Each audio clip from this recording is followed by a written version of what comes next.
আসসালামু আলাইকুম। সমস্ত প্রশংসা আল্লাহ তাআলার জন্য। সালাম বর্ষিত হোক রসুল সাল্লাল্লাহু আলাইহি ওয়াসাল্লামের উপরে। আজকে যে টপিক নিয়ে আলোচনা করা হবে সেটা হলো ইসলাম ও ঈমান ভঙ্গের কারণ। এভাবে ধারাবাহিক পর্যায়ে ছোট ছোট করে ভিডিও আপলোড করা হবে ইনশাআল্লাহ। আর ভিডিওগুলো দেখতে চোখ রাখুন সালাফি অনলাইন প্ল্যাটফর্ম ইউটিউব চ্যানেলে। আমরা প্রত্যেকটি আমলের ক্ষেত্রে তা ভঙ্গের কারণসমূহ জানার চেষ্টা করি, যেমন অজু ভঙ্গের কারণ, সলাৎ ভঙ্গের কারণ, সিয়াম ভঙ্গের কারণ, তায়াম্মুম ভঙ্গের কারণ। ঠিক একইভাবে আমাদের ঈমানও কিন্তু ভেঙে যায়। কুরআনুল কারীম থেকে দলিল, সূরা তাওবা সূরা নম্বর 9 আয়াত নম্বর 66। মহান আল্লাহ তাআলা বলেন, তোমরা অজর পেশ করো না, তোমরা তো ঈমান আনার পর কুফরি করেছো। সূরা ইউসুফ সূরা নম্বর 12 আয়াত নম্বর 106। মহান আল্লাহ বলেন, অধিকাংশ মানুষ আল্লাহর প্রতি ঈমান আনা সত্ত্বেও মুশরিক, অর্থাৎ অধিকাংশ মানুষ আল্লাহ তাআলার প্রতি ঈমান আনে, আবার তারা আল্লাহ তাআলার সাথে শিরক করে থাকে।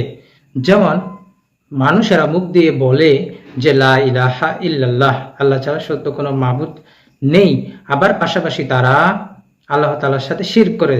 যেমন তারা মৃত ব্যক্তির কাছে চায়, মান্নত করে মাজারে গিয়ে তারা এভাবে বিভিন্ন রকমের শিরক করে থাকে।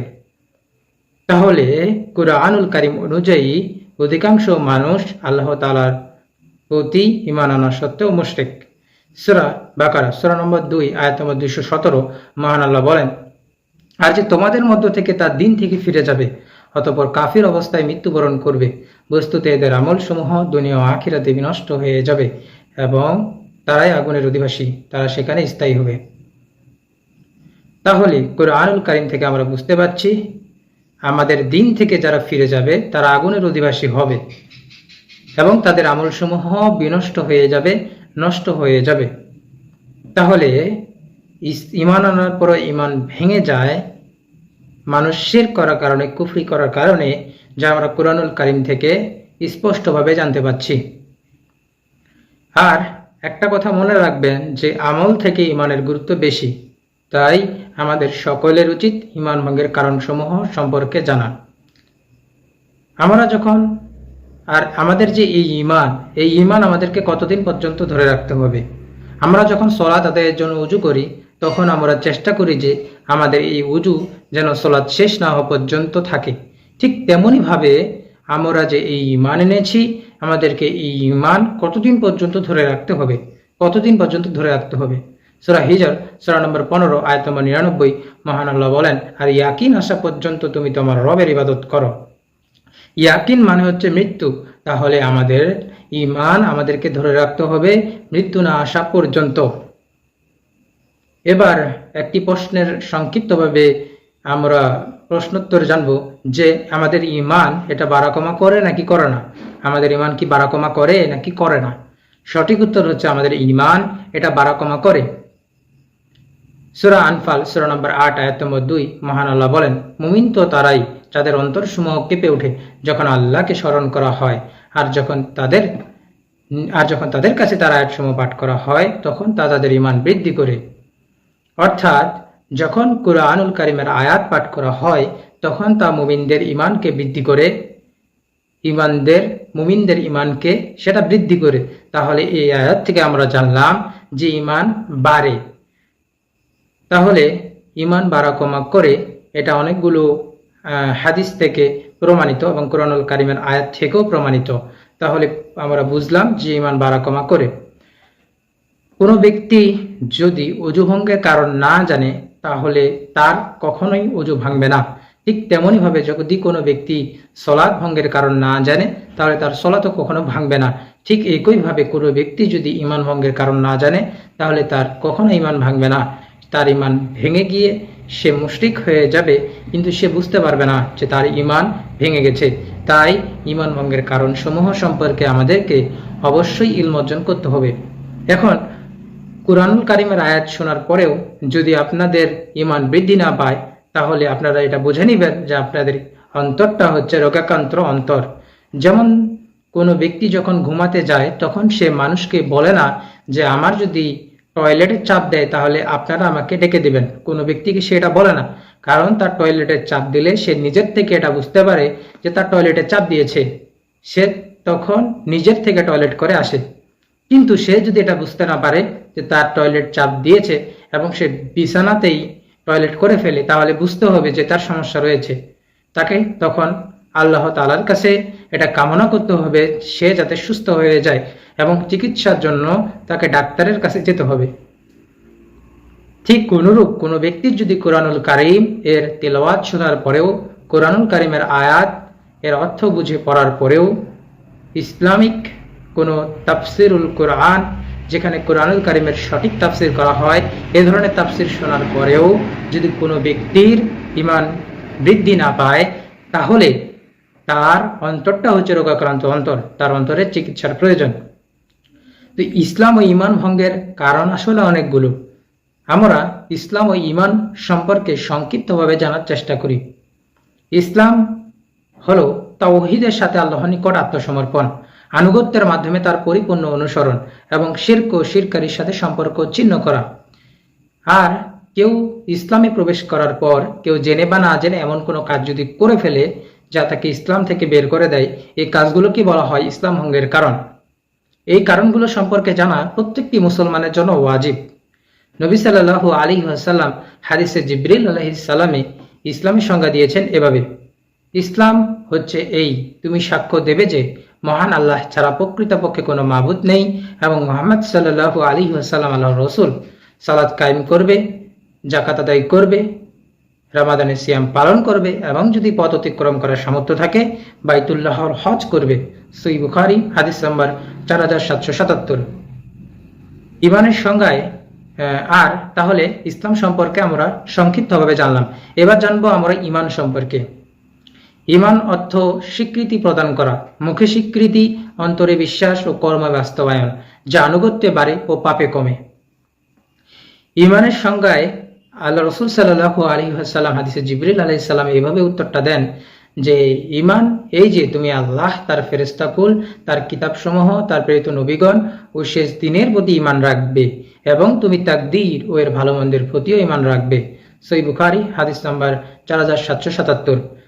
ঈমানের সংজ্ঞায় শাইখ বিন বাজ রাহিমাহুল্লাহ বলেন, আল্লাহ তাআলা ও তার রাসূল সাল্লাল্লাহু আলাইহি ওয়াসাল্লাম যা কিছু বর্ণনা করেছেন তার সবকিছু বিশ্বাস করা এবং আল্লাহ তাআলা তার বান্দাদের জন্য যা কিছু নির্দেশনা দিয়েছেন তা কথা, কাজ ও বিশ্বাসের মাধ্যমে সত্যায়ন করা। এটাকে বলা হচ্ছে ঈমান। আর একটা বিষয় মনে রাখবেন যে ইসলাম এবং ঈমান এটা যদি কোনো জায়গায় একসাথে ব্যবহার হয় তাহলে আলাদা অর্থ প্রকাশ পাবে, কিন্তু ঈমান ও ইসলাম যদি আলাদা আলাদা জায়গায় ব্যবহার হয় তাহলে সেটা দিনের সমস্ত কিছুকেই বোঝাবে। ইসলাম ও ঈমান ভঙ্গের কারণসমূহের মধ্যে মূলত কোনো পার্থক্য নেই। ইসলাম ভঙ্গের কারণগুলোই মূলত ঈমান ভঙ্গের কারণ। এখন প্রশ্ন হচ্ছে যে কোনো ব্যক্তি যদি দুনিয়াতে ইসলাম ও ঈমান ভঙ্গের কোনো একটি কারণ করে ফেলে, অতঃপর সে যদি ফিরে আসে এবং তাওবা করে, তাহলে আল্লাহ তাআলা কি তাকে মাফ করবে? সূরা তোহা সূরা নম্বর 20 আয়াত নম্বর 82 মহান আল্লাহ বলেন, আমি অবশ্যই তার প্রতি ক্ষমাশীল যে ব্যক্তি তওবা করলো, ঈমান আনলো, নেক কাজ করলো, অতঃপর হেদায়েতের পথে থাকলো। সূরা আলী ইমরান সূরা নম্বর 3 আয়াত নম্বর 90 মহান আল্লাহ বলেন, তুমি বলো হে আমার বান্দারা, তোমরা যারা নিজেদের প্রতি জুলুম করেছো তারা আল্লাহ তাআলার রহমত থেকে নিরাশ হয় না। অবশ্যই আল্লাহ তাআলা সমুদয় পাপ ক্ষমা করে দেবেন, তিনি ক্ষমাশীল পরম দয়ালু। তাহলে আমরা এই আয়াত থেকে বুঝতে পারলাম যে কোনো ব্যক্তি যদি ইসলাম ও ঈমান ভঙ্গের কোনো একটি কারণ সংঘটিত করে ফেলে, অতঃপর ওই ব্যক্তি যদি তওবা করে, তাহলে আল্লাহ তাআলা তাকে মাফ করে দেবেন। তওবা করে সে যে ভুলটি করেছিল সেই ভুলটি থেকে তাকে ফিরে আসতে হবে এবং আল্লাহ তাআলার নিকটে তাওবা করতে হবে যেভাবে তাওবা করতে হয়, তাহলে আল্লাহ তাআলা তাকে মাফ করে দেবেন। এই প্রথম পর্ব এই পর্যন্তই শেষ এবং এই প্রথম পর্বে আমরা যে বিষয়গুলো নিয়ে আলোচনা করলাম এই বিষয়গুলো আল্লাহ তাআলা আমাদেরকে বোঝার তৌফিক দান করুক, আমিন।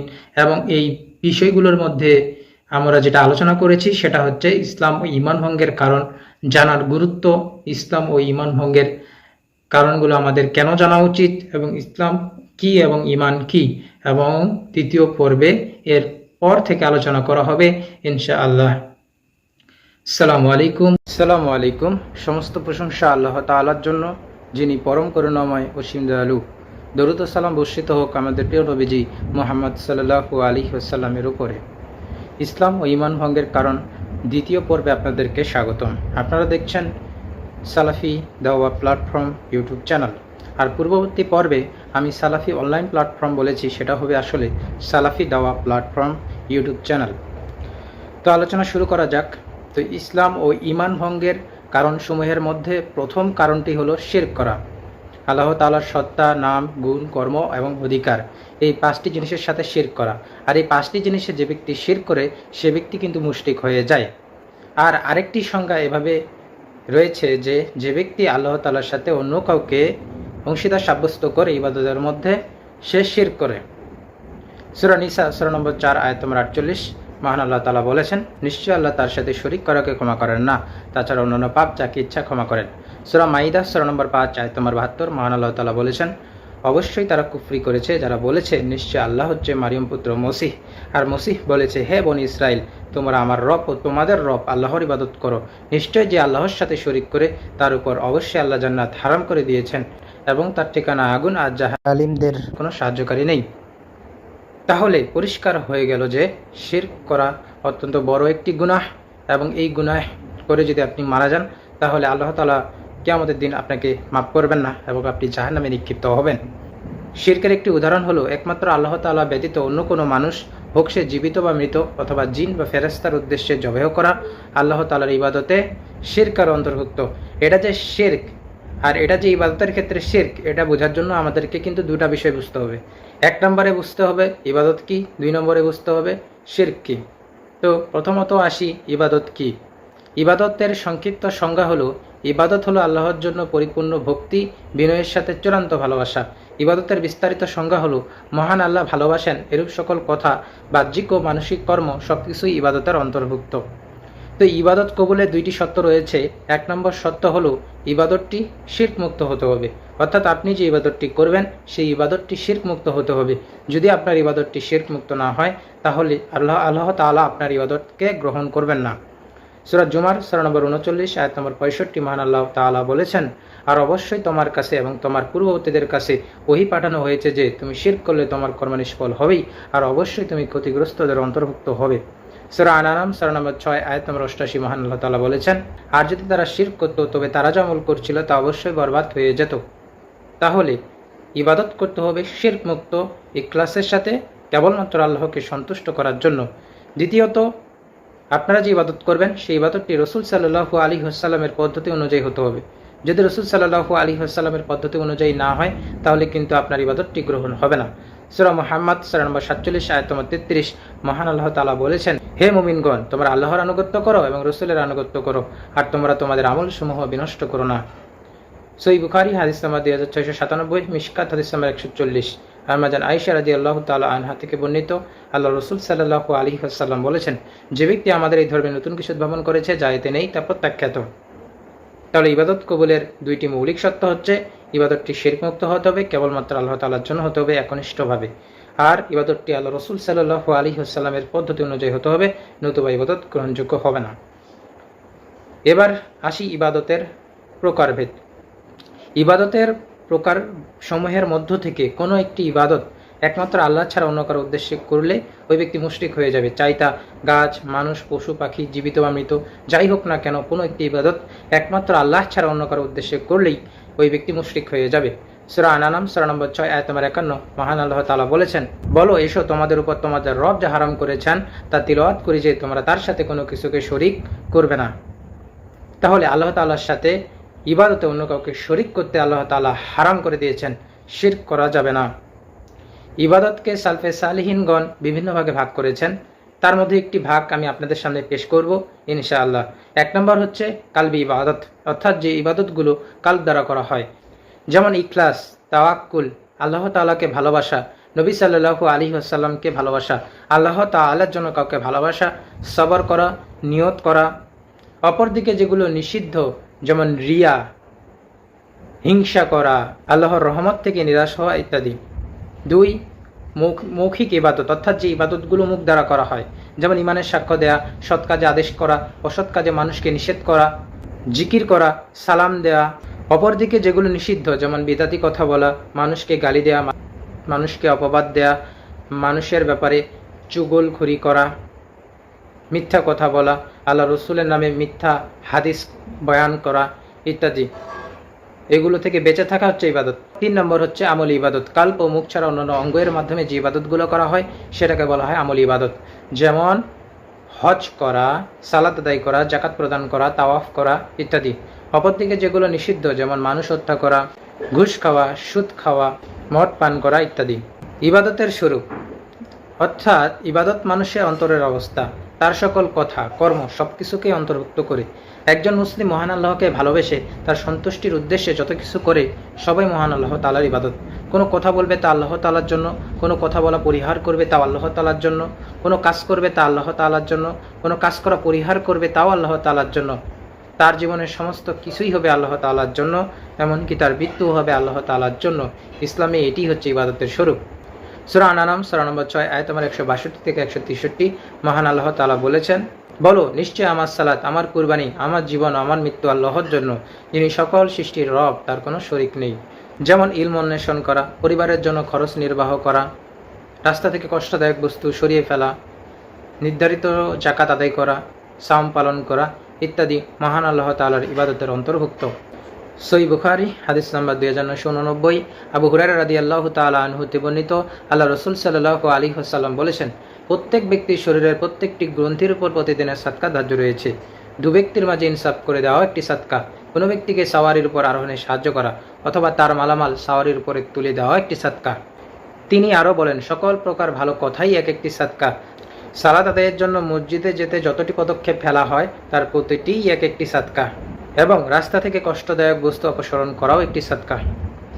মিশকাত হাদিস নম্বর 1910, জাবের রাদিয়াল্লাহু তাআলা আনহু থেকে বর্ণিত, আল্লাহ রাসূল সাল্লাল্লাহু আলাইহি ওয়াসাল্লাম বলেছেন, প্রতিটি ভালো কাজই সাদকা। আর তোমার নিজের কোনো ভাইয়ের সাথে হাসিমুখে সাক্ষাৎ এবং কোনো ভাইয়ের পাত্রে নিজের বালতি থেকে পানি ঢেলে দেওয়াও ভালো কাজের অন্তর্ভুক্ত।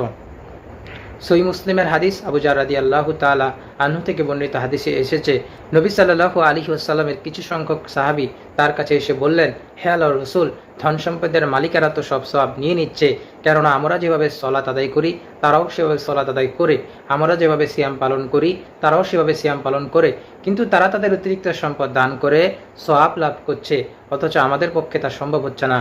তিনি সাল্লাল্লাহু আলাইহি ওয়াসাল্লাম বললেন, আল্লাহ তাআলা কি তোমাদের এমন অনেক কিছু দান করেননি যা সাদকা করে তোমরা সওয়াব পেতে পারো? আর তা হলো প্রত্যেক তাসবিহ একটি সাদকা, প্রত্যেক তাহমিদ বলা একটি সাদকা, প্রত্যেক লা ইলাহা ইল্লাল্লাহ বলা একটি সাদকা, প্রত্যেক ভালো কাজের আদেশ দেয়া এবং মন্দ কাজ করতে দেখলে নিষেধ করা ও বাধা দেয়া একটি সাদকা, এমনকি তোমাদের শরীরের অংশের সাদকা রয়েছে, অর্থাৎ আপন স্ত্রীর সাথে সহবাস করাও একটি সাদকা। সাহাবীগণ জিজ্ঞেস করলেন, হে আল্লাহর রাসূল, আমাদের কেউ তার কাম প্রবৃত্তিকে চারিতার্থ করবে বৈধ পথে, আর এতেও কি তা সওয়াব হবে? তিনি বললেন, যদি তোমাদের কেউ হারাম পথে নিজের চাহিদা মেটাতো বা জিনা করতো তাহলে কি তার গুনাহ হতো না? অনুরূপ যখন সে হালাল বা বৈধ পথে কামাচার করবে তাতে তার সওয়াব হবে। সহিহ বুখারী হাদিস নাম্বার 4006, আবু মাসউদ আল বাদরি রাদিয়াল্লাহু তাআলা আনহু হতে বর্ণিত, আল্লাহ রাসূল সাল্লাল্লাহু আলাইহি ওয়াসাল্লাম বলেছেন, মুসলিম ব্যক্তি সওয়াবের আশায় তার পরিবারের জন্য যা কিছু খরচ করবে তা সবই তার জন্য সাদকা অর্থাৎ দান হিসেবে গণ্য হবে। তো আজকে দ্বিতীয় পর্বে আমরা যে বিষয়ে আলোচনা করলাম সেটা হলো যে ইসলাম ও ঈমান ভঙ্গের প্রথম কারণ হচ্ছে শিরক, আর আমরা শিরকের ভয়াবহতা সম্পর্কে কোরআনুল কারীমের 2টি আয়াত পেশ করেছি এবং একটি উদাহরণ পেশ করেছি, এবং আমরা এটা বলার চেষ্টা করেছি যে যদি আপনি শিরক বুঝতে চান তাহলে আগে বুঝতে হবে ইবাদত সম্পর্কে। আপনি যদি ইবাদত কি না বুঝেন তাহলে আপনি শিরক কিভাবে হচ্ছে ইবাদতের ভিতরে সেটা বুঝতে পারবেন না। এজন্য আমরা ইবাদত সম্পর্কে আলোচনা করছি। ইনশাআল্লাহ তৃতীয় পর্ব অচিরেই আসবে। আল্লাহ তাআলা তৌফিক দান করুক, আমিন। আসসালামু আলাইকুম। আসসালামু আলাইকুম। সমস্ত প্রশংসা আল্লাহ তাআলার জন্য, যিনি পরম করুণাময় অসীম দয়ালু। দরুদ ও সালাম বর্ষিত হোক আমাদের প্রিয় নবী মুহাম্মদ সাল্লাল্লাহু আলাইহি ওয়াসাল্লামের উপরে। আপনারা দেখছেন সালাফি দাওয়া প্ল্যাটফর্ম ইউটিউব চ্যানেল। আজকে আলোচনা করব ইসলাম ও ঈমান ভঙ্গের কারণ পর্ব 3। তো যেখান থেকে শেষ করছিলাম সেখান থেকে আবারও শুরু করব ইনশাআল্লাহ। আজকে আলোচনা করা শুরু করব ইবাদতের রুকন সমূহ এর মাধ্যমে। প্রত্যেকটি জিনিস কিছু খুঁটির উপর নির্ভর করে দাঁড়িয়ে থাকে। খুঁটি যখন সরে যায় তখন জিনিসটি ঢলে পড়ে। তো মহান আল্লাহর ইবাদতেরও কিছু খুঁটি রয়েছে, এই খুঁটিগুলো যদি না থাকে তাহলে আপনার ইবাদতটি ইবাদত হিসেবে গণ্য হবে না। তো ইবাদতের রোকন বা খুঁটি সমূহ হচ্ছে 3টি। এক নম্বর হচ্ছে বিনয় ও নম্রতা সহ ভালোবাসা, 2 আশা আকাঙ্ক্ষা, 3 ভয় করা। এই তিনটির যদি কোনো একটি অনুপস্থিত থাকে তাহলে সেটি আল্লাহ তাআলার ইবাদত হিসেবে গণ্য হবে না। তো প্রথম হচ্ছে বিনয় ও নম্রতা সহ ভালোবাসা। মহান আল্লাহকে পরিপূর্ণ ভালোবেসে ইবাদতটি করতে হবে। যদি এক্ষেত্রে আপনি ইবাদত করেন আল্লাহ তাআলার, কিন্তু আল্লাহ তাআলাকে সম্পূর্ণ ভালোবাসেন না, তাহলে সেটি আল্লাহ তাআলার ইবাদত হিসেবে গণ্য হবে না। সূরা বাকারা সূরা নম্বর 2 আয়াত নম্বর 165 মহান আল্লাহ তাআলা বলেন, আর মানুষের মধ্যে এমনও আছে যারা আল্লাহ ছাড়া অন্যকে তার সমকক্ষ রূপে গ্রহণ করে আল্লাহকে ভালোবাসার মতো তাদেরকে ভালোবাসে, আর যারা ঈমান এনেছে তারা আল্লাহর জন্য ভালোবাসায় দৃঢ়তর। সূরা তাওবা সূরা নম্বর 9 আয়াত নম্বর 24 মহান আল্লাহ তাআলা বলেছেন, বলো তোমাদের পিতা, তোমাদের সন্তান, তোমাদের ভাই, তোমাদের স্ত্রী, তোমাদের গোত্র, তোমাদের সেই সম্পদ যা তোমরা অর্জন করেছো, আর সেই ব্যবসা যার মন্দ হওয়ার আশঙ্কা তোমরা করছো, এবং সে বাসস্থান যা তোমরা পছন্দ করছো, যদি তোমাদের কাছে অধিক প্রিয় হয় আল্লাহ তার রাসূল ও তার পথে জিহাদ করার চেয়ে, তবে তোমরা অপেক্ষা করো আল্লাহ তার নির্দেশ নিয়ে আসা পর্যন্ত। সহিহ বুখারী হাদিস নম্বর 21। আনাস রাদিয়াল্লাহু তাআলা আনহু থেকে বর্ণিত, নবী সাল্লাল্লাহু আলাইহি ওয়াসাল্লাম বলেছেন, 3টি বৈশিষ্ট্য যার মধ্যে রয়েছে সে ইমানের প্রকৃত স্বাদ অনুভব করবে। অন্য সবার তুলনায় যার কাছে আল্লাহ ও তার রাসূল অধিক প্রিয়, যে কেবল আল্লাহর সন্তুষ্টির জন্যই তার বান্দাকে ভালোবাসে, যাকে আল্লাহ কুফর থেকে মুক্তি দিয়েছেন, তারপর সে কুফরের দিকে ফিরে যাওয়াকে এমন অপছন্দ করে যেমন আগুনে নিক্ষিপ্ত হওয়াকে অপছন্দ করে। দ্বিতীয় রকম হচ্ছে আশা করা। একজন মুসলিম যেমন আল্লাহ তাআলাকে পরিপূর্ণ ভালোবেসে, সর্বোচ্চ ভালোবাসে, সবচেয়ে বেশি ভালোবেসে আল্লাহ তাআলার ইবাদত করবে, ঠিক সে আল্লাহ তাআলার ইবাদত করবে জান্নাতের আশায়, সওয়াব প্রাপ্তির আশায়। আশাবিহীন ইবাদত করলে আল্লাহ তাআলার নিকটে ইবাদতটি গ্রহণযোগ্য হবে না। আল্লাহ তাআলার রহমত প্রাপ্তি, আল্লাহ তাআলার সন্তুষ্টি, জান্নাত প্রাপ্তি, এসবের আশা থাকতে হবে। বিনা আশায় ইবাদত করা যাবে না। আল্লাহ তাআলার নিকটে ইবাদত যা আমরা করছি এটার পরিপ্রেক্ষিতে আল্লাহ তাআলার কাছে বিনিময়ের আশা আমাদেরকে করতে হবে। সূরা আম্বিয়া সূরা নম্বর 21 আয়াত নম্বর 90 মহান আল্লাহ তাআলা বলেছেন, তারা সৎ কাজে প্রতিযোগিতা করত আর আমাকে আশা ও ভীতি সহকারে ডাকত, আর তারা ছিল আমার নিকট বিনয়ী। সূরা বনী ইসরাইল সূরা নম্বর 17 আয়াত নম্বর 57 মহান আল্লাহ বলেন, আর তারা তার রহমতের আশা করে এবং তার আযাবকে ভয় করে, নিশ্চয়ই তোমার রবের আযাব ভীতিকর।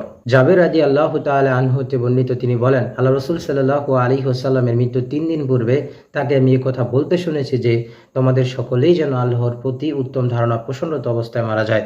সুনানে আবু দাউদ হাদিস নাম্বার 3113। তৃতীয় রকম ভয় করা। একজন মুসলিম যেমন আল্লাহ তাআলার ইবাদত করবে পরিপূর্ণ ভালোবাসার সাথে, তার প্রতি তার কাছে সওয়াব প্রাপ্তির আশায়, রহমত প্রাপ্তির আশায়, জান্নাত প্রাপ্তির আশায়, তার সন্তুষ্টির আশায়, ঠিক একইভাবে ওই ব্যক্তি আল্লাহ তাআলার ইবাদত করবে তাকে ভয় করে।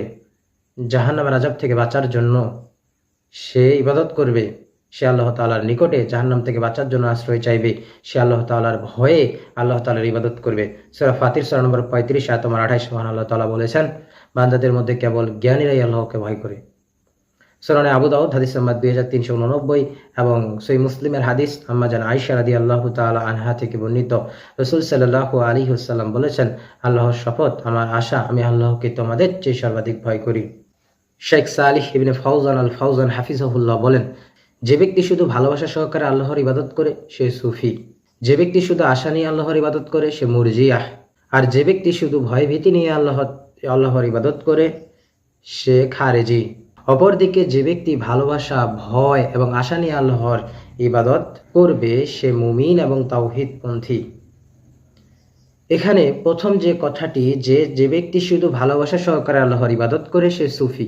অনেক সুফি রয়েছে যারা শুধু ভালোবাসা সহকারে আল্লাহ তাআলার ইবাদত করে, তারা আল্লাহ তাআলার নিকটে জান্নাতও চায় না, জাহান্নাম থেকে বাঁচতেও চায় না, তারা শুধুমাত্র আল্লাহকে পাওয়ার জন্য আল্লাহর ইবাদত করে। রাবেয়া বসরির কাহিনী শোনেন নাই? এই রাবেয়া বসরি ছিল একজন পাগল মহিলা। সে রাস্তা দিয়ে দৌড় দিয়েছে, তো রাস্তার লোকেরা তাকে জিজ্ঞাসা করছে যে ওই পাগলি তুই কোথায় যাস? সে বলে যে ওহে দুনিয়ার মানুষেরা, মানুষ জান্নাত পাওয়ার আশায় এবং জাহান্নাম থেকে বাঁচার জন্য আল্লাহ তাআলার ইবাদত করে। আমি যদি এই জান্নাতকে জ্বালিয়ে দেই এবং জাহান্নামকে নিভিয়ে দেই, তাহলে মানুষেরা আল্লাহকে পাওয়ার জন্য আল্লাহ তাআলার ইবাদত করবে। তো এই রাবেয়া বসরি সে একটা পাগল মহিলা। আর একটা কথা মনে রাখবেন, কোনো পাগলকে যদি আপনি আল্লাহর ওলি বলে মনে করেন, আপনার ঈমান কিন্তু থাকবে না। কোনো পাগলকে আল্লাহর ওলি মনে করা যাবে না, কারণ আল্লাহর ওলি কখনো পাগল হয় না। তো এটা এরকম হচ্ছে সুফিদের আকিদা। সুফিরা হচ্ছে ভ্রান্ত আকিদার মানুষ। তো 2 নম্বরে সেটা কি, যে ব্যক্তি শুধু আশা নিয়ে আল্লাহর ইবাদত করে সে মুরজিয়া। তারা মনে করে যে আমরা লা ইলাহা ইল্লাল্লাহ বলেছি মানে আমরা জান্নাতে চলে যাব। এই কারণে তারা নিয়মিতভাবে সালাত যাকাত হজ সাম কোনো কিছুই করে না। তারা মনে করে আমরা তো মুসলমান, আমরা জান্নাতে চলে যাব। এরা হচ্ছে এই সমস্ত ভ্রান্ত আকিদার মানুষ যারা মনে করে যে আমরা লা ইলাহা ইল্লাল্লাহ বলেছি মানে জান্নাতে চলে যাব। আর এই আকিদার কারণে অনেক মানুষকে বলতে শুনবেন যে আমরা সালাত আদায় করি না তো কি হয়েছে, আমাদের ঈমান ঠিক আছে।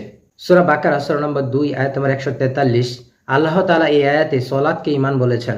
আল্লাহ তাআলা বলেন, আল্লাহ এরূপ নন যে তোমাদের ঈমানকে ব্যর্থ করে দিবেন। এখানে ঈমান বলতে এখানে সালাতকে বোঝানো হচ্ছে। তাহলে কুরআনুল কারিমে সালাতকে ঈমান বলা হয়েছে। আল্লাহ রাসূল সাল্লাল্লাহু আলাইহি ওয়াসাল্লাম বলেন, সূরা ইবনে মাজাহ হাদিস নাম্বার 1079, যে ব্যক্তি সালাত ত্যাগ করলো সে কুফরি করলো। আল্লাহ রাসূল সাল্লাল্লাহু আলাইহি ওয়াসাল্লাম বলেন, সূরা নাসাই হাদিস নাম্বার 464, সালাত ছেড়ে দেওয়া ব্যতীত বান্দা ও কুফরের মাঝে কোনো অন্তরায় নেই। তো জান্নাতে যাওয়ার জন্য ঈমান আমল উভয়টাই লাগবে। কোনো একটা যদি মিস যায় তাহলে কিন্তু হবে না। জান্নাতে যাওয়ার জন্য ঈমান আমল দুইটাই লাগবে। আপনি শুধু মুখ দিয়ে দাবি করলেন আমি ঈমান এনেছি, আমল করলেন না, তাহলে আপনি জান্নাতে যেতে পারবেন না। সূরা আসরের 1 থেকে 3 নম্বর আয়াত দেখুন। আল্লাহ তাআলা বলেছেন, নিশ্চয় যারা ঈমান আনে ও সৎকর্ম করে তাদের জন্য রয়েছে নিয়ামতপূর্ণ জান্নাত। সূরা লুকমান সূরা নম্বর 31 আয়াত নম্বর 8 থেকে 9। এবার আসি, যে ব্যক্তি শুধু ভয়ভীতি নিয়ে আল্লাহ তাআলার ইবাদত করে সে খারেজি। তারা মনে করে যে কাবিরা গুনাহগার ব্যক্তি হচ্ছে কাফের, তাই তারা ভয়ে ভয়ে আল্লাহ তাআলার ইবাদত করে। এরা হচ্ছে পথভ্রষ্ট, এরা সঠিক আকীদায় বিশ্বাসী নয়। তাহলে 1 নম্বর হচ্ছে মুরজিয়া। এরা মনে করে ঈমান মানে হচ্ছে শুধুমাত্র বিশ্বাস, তো এরা হচ্ছে ভ্রান্ত। 2 খারেজিরা, তারা মনে করে যে 100% অন্তরে বিশ্বাস লাগবে, 100% মুখে স্বীকৃতি লাগবে, আর 100% কর্ম লাগবে। যদি আপনি কর্মে কিছু ঘাটতি করে ফেলেন, আপনি যদি কোনো বড় গুনাহ করে ফেলেন, তাহলে আপনি চিরস্থায়ীভাবে জাহান্নামী হয়ে যাবেন। এরা কিন্তু ভ্রান্ত, এই কথাটি সঠিক নয়। ধরেন যে কোনো একটা সিনেমা হলে মুসলমানরা সিনেমা দেখছে, তো এই সমস্ত খারেজি ব্যক্তিদের নিকট যারা সিনেমা হলে সিনেমা দেখছে, ওই সিনেমা দেখা ব্যক্তিরা হচ্ছে কাফের, তারা মুসলিম না। এজন্যই খারেজিরা হচ্ছে ভ্রান্ত, তাদের এই বিশ্বাসটা হচ্ছে ভ্রান্ত। কেননা কাবিরা গুনাহকারী ব্যক্তি কাফের নয়, কাবিরা গুনাহকারী ব্যক্তি হচ্ছে ফাসিক, তারা পাপিষ্ট, তারা মুসলিম কিন্তু তারা ভুলের মধ্যে রয়েছে। আর আহলে সুন্নাহ ওয়াল জামাত তারা এরকম ভাবে মনে করে যে 100% অন্তরে বিশ্বাস লাগবেই, 100% মুখে স্বীকৃতি লাগবে, আবার আমলও লাগবে। কিন্তু আমলের ভিতরে যদি কোনো ঘাটতি থাকে তাহলে ওই ব্যক্তি জাহান্নামী না, বরং ওই ব্যক্তি মুসলিম। ওই ব্যক্তি তার পাপের জন্য আল্লাহ তাআলা তাকে শাস্তি দিতে পারেন, তাকে মাফও করে দিতে পারেন। অর্থাৎ খারেজিদের মতো 100% আমল লাগবে এটা সত্য নয়, বরং আমলের মধ্যে কিছু ঘাটতি থাকলে আমরা খারেজিদের মতো তাদেরকে কাফের বলে মনে করি না। এটাই হচ্ছে তাদের সাথে আমাদের পার্থক্য। ঈমান এবং ইসলাম সম্পর্কে আমরা সংক্ষিপ্তভাবে জেনেছি, তো আমরা শর্ট সময়ে ইহসান কি সে সম্পর্কে জানার চেষ্টা করব। নবী সাল্লাল্লাহু আলাইহি ওয়াসাল্লাম হাদিসে জিবরিল আলাইহিস সালাম ইহসানের সংজ্ঞা দিয়েছেন এভাবে, ইহসান হলো এমন ভাবে তুমি আল্লাহ তাআলার ইবাদত করবে যেন তুমি দেখতে পাচ্ছ। যদি তাকে দেখতে না পাও তবে বিশ্বাস করবে যে তিনি তোমাকে অবশ্যই দেখছেন। সহিহ বুখারী হাদিস নম্বর 50। আল্লাহ তাআলা বলেছেন সূরা বাকারা সূরা নম্বর 2 আয়াত নম্বর 195, তোমরা ইহসান করো, নিশ্চয় আল্লাহ ইহসানকারীদের ভালোবাসেন। ইহসানকারীদের বলা হয় মুহসিন, এরা হলো সর্বোচ্চ পর্যায়ের আল্লাহ তাআলার দাস। তো এবার আমরা আজকের আলোচনার দ্বিতীয় পয়েন্টে যাই, যে ইবাদত বিনষ্টকারী বিষয়সমূহ। কিছু বিষয় এমন রয়েছে যা আমাদের ইবাদতকে নষ্ট করে দেয়। 1 নম্বর হলো যে আল্লাহ তাআলার ইবাদতে শিরক করা। যদি আপনি আল্লাহ তাআলার ইবাদতে শিরক করেন তাহলে আপনার ইবাদত কিন্তু নষ্ট হয়ে যাবে। সূরা জুমার সূরা নম্বর 39 আয়াত নম্বর 65 মহান আল্লাহ তাআলা বলেছেন, আর অবশ্যই তোমার কাছে এবং তোমার পূর্ববর্তীদের কাছে ওহী পাঠানো হয়েছে যে তুমি শিরক করলে তোমার কর্ম নিষ্ফল হবেই, আর অবশ্যই তুমি ক্ষতিগ্রস্তদের অন্তর্ভুক্ত হবে। 2 নম্বর হচ্ছে যদি আপনি রিয়া বা লোক দেখানো ইবাদত করেন তাহলে আপনার ইবাদত নষ্ট হয়ে যাবে। অর্থাৎ আপনি যদি রিয়া করেন তাহলে ওই রিয়াযুক্ত ইবাদতটি কিন্তু আল্লাহ তাআলার নিকটে কবুল হবে না। মুসনাদে আহমদ বুলুগুল মারাম 1484 নম্বর হাদিস, সহিহ হাদিসে কুদসি হাদিসটি রয়েছে। আল্লাহ রাসূল সাল্লাল্লাহু আলাইহি ওয়াসাল্লাম বলেছেন, আমি তোমাদের জন্য সবচেয়ে অধিক ভয় করি শিরকে আসগার বা ছোট শিরকের। সাহাবীগণ জিজ্ঞেস করলেন, হে আল্লাহর রাসূল, শিরকে আসগার বা ছোট শিরক কি? তিনি বললেন, রিয়া বা লোক দেখানো আমল। আরেকটি হচ্ছে যদি 3 নম্বর হচ্ছে আপনার ভিতরে যদি এমন কোনো আকীদা থাকে যেটা ইসলাম এবং ঈমান ভঙ্গের কারণসমূহের ভিতরে মধ্যে পড়ে, তাহলে আপনার আমলসমূহ কিন্তু নষ্ট হয়ে যাবে। সূরা বাকারা সূরা নম্বর 2 আয়াত নম্বর 17 মহান আল্লাহ তাআলা বলেছেন, আর যে তোমাদের মধ্য থেকে তার দিন থেকে ফিরে যাবে অতঃপর কাফির অবস্থায় মৃত্যুবরণ করবে, বস্তুত এদের আমলসমূহ দুনিয়া ও আখিরাতে বিনষ্ট হয়ে যাবে এবং তারাই আগুনের অধিবাসী, তারা সেখানে স্থায়ী হবে। 4 নম্বর হলো দান করার পর দান গ্রহণকারী ব্যক্তিকে যদি আপনি খোঁটা দেন, তাহলে আপনার সেই দানটা কিন্তু আল্লাহ তাআলা কবুল করবেন না। অর্থাৎ আপনি কোনো ব্যক্তিকে দান করলেন, দান করার পর ওই ব্যক্তিকে আপনি খোঁটা মারলেন, তাহলে আপনার দান কিন্তু আল্লাহ তাআলা কবুল করবেন না। সহিহ মুসলিমের হাদিস, আবু যর রাদিয়াল্লাহু তাআলা আনহু বর্ণনা করেছেন, রাসূলুল্লাহ সাল্লাল্লাহু আলাইহি ওয়াসাল্লাম বলেছেন, আল্লাহ তাআলা কিয়ামতের দিন 3 শ্রেণীর লোকের সাথে কথা বলবেন না, তাদের দিকে তাকাবেন না এবং তাদেরকে পবিত্র করবেন না, বরং তাদের জন্য রয়েছে ভয়ানক শাস্তি। আর এই 3 প্রকার ব্যক্তির মধ্যে এক প্রকার হচ্ছে কোনো কিছু দান করে খোঁটা দেয়। অর্থাৎ আল্লাহ রাসূল 3 প্রকার ব্যক্তির কথা বলেছেন, যার মধ্যে এক প্রকারের ব্যক্তি হলো কোনো কিছু দান করে খোঁটা দেয়। সূরা বাকারা সূরা নম্বর 2 আয়াত নম্বর 264 মহান আল্লাহ তাআলা বলেছেন, হে মুমিনগণ, তোমরা খোঁটা ও কষ্ট দেওয়ার মাধ্যমে তোমাদের সাদকা বাতিল করো না সে ব্যক্তির মতো যে তার সম্পদ ব্যয় করে লোক দেখানোর উদ্দেশ্যে। তাহলে আমি সংক্ষিপ্তভাবে 4টি ইবাদত বিনষ্টকারী বিষয়সমূহ সম্পর্কে আপনাদেরকে জানালাম। তো আজকের আলোচনাটি এই পর্যন্তই শেষ। আর আমাদের চ্যানেলটি আপনারা অবশ্যই সাবস্ক্রাইব করে দিবেন। আসসালামু আলাইকুম। আসসালামু আলাইকুম। সমস্ত প্রশংসা আল্লাহ তাআলার জন্য, যিনি পরম করুণাময় অসীম দয়ালু, যিনি বিচার দিবসের মালিক। দরুদ ও সালাম বর্ষিত হোক আমাদের প্রিয় নবী মুহাম্মদ সাল্লাল্লাহু আলাইহি ওয়াসাল্লামের উপরে। তো ইসলাম ও ঈমান ভঙ্গের কারণ পর্ব 4-এ আপনাদেরকে স্বাগতম। সম্মানিত দ্বীনী ভাই ও বোনেরা, আমরা আজকে ইসলাম ও ঈমান ভঙ্গের প্রথম কারণ শিরক থেকে আলোচনা শুরু করব। শিরক আসলে কি? আল্লাহ তাআলার সত্তা, নাম, গুণ, কর্ম এবং অধিকার। আল্লাহ তাআলার সত্তা, নাম, গুণ, কর্ম এবং অধিকার, এই 5টি জিনিসের সাথে যে ব্যক্তি আল্লাহ ব্যতীত অন্য কাউকে অংশীদার করবে তারা মুশরিক হয়ে যাবে, তারা শিরকে পতিত হবে। শিরকের সংক্ষিপ্ত সংজ্ঞা হলো মহান আল্লাহর সাথে গায়রুল্লাহকে ইবাদতে অংশী বানানো। শিরকের বিস্তারিত সংজ্ঞা হলো ইবাদতের প্রকারসমূহের মধ্য থেকে কোনো ইবাদত মহান আল্লাহ ছাড়া অন্য কারো উদ্দেশ্যে করা। তো আমরা ইবাদতের প্রকারসমূহ সম্পর্কে ইতিপূর্বে আলোচনা করেছি। শিরকের উদাহরণ, 1 নম্বর উদাহরণ হচ্ছে যে আল্লাহ তাআলা আমাদেরকে সৃষ্টি করেছেন, এটা অস্বীকার করার মাধ্যমে, আল্লাহ তাআলার রুবুবিয়াতে অস্বীকার করার মাধ্যমে শিরক হয়। 2, কোনো ব্যক্তি যদি নিজেকে আল্লাহ বা তার সমকক্ষকে মনে করে তাহলে শিরক হয়। 3, যদি কোনো ব্যক্তি গায়েব জানে বলে দাবি করে তাহলে শিরক হয়। 4, যদি কোনো ব্যক্তি আল্লাহ ব্যতীত অন্য কারো নামে কসম খায় তাহলে শিরক হয়। 5, যদি কোনো ব্যক্তি আল্লাহ তাআলা ব্যতীত অন্য কারো উদ্দেশ্যে, কোনো মৃত ব্যক্তির উদ্দেশ্যে, কোনো মাজারের উদ্দেশ্যে যদি পশু জবাহ করে তাহলে শিরক হয়। এরকম আরো অনেক অনেক শিরক রয়েছে। তো শিরক কত প্রকার ও কি কি? শিরক 2 প্রকার। 1 নম্বর হলো শিরকে আকবার বা বড় শিরক। 2, শিরকে আসগার বা ছোট শিরক। শিরকে আকবার বা বড় শিরক ও শিরকে আসগার বা ছোট শিরকের মধ্যে পার্থক্য।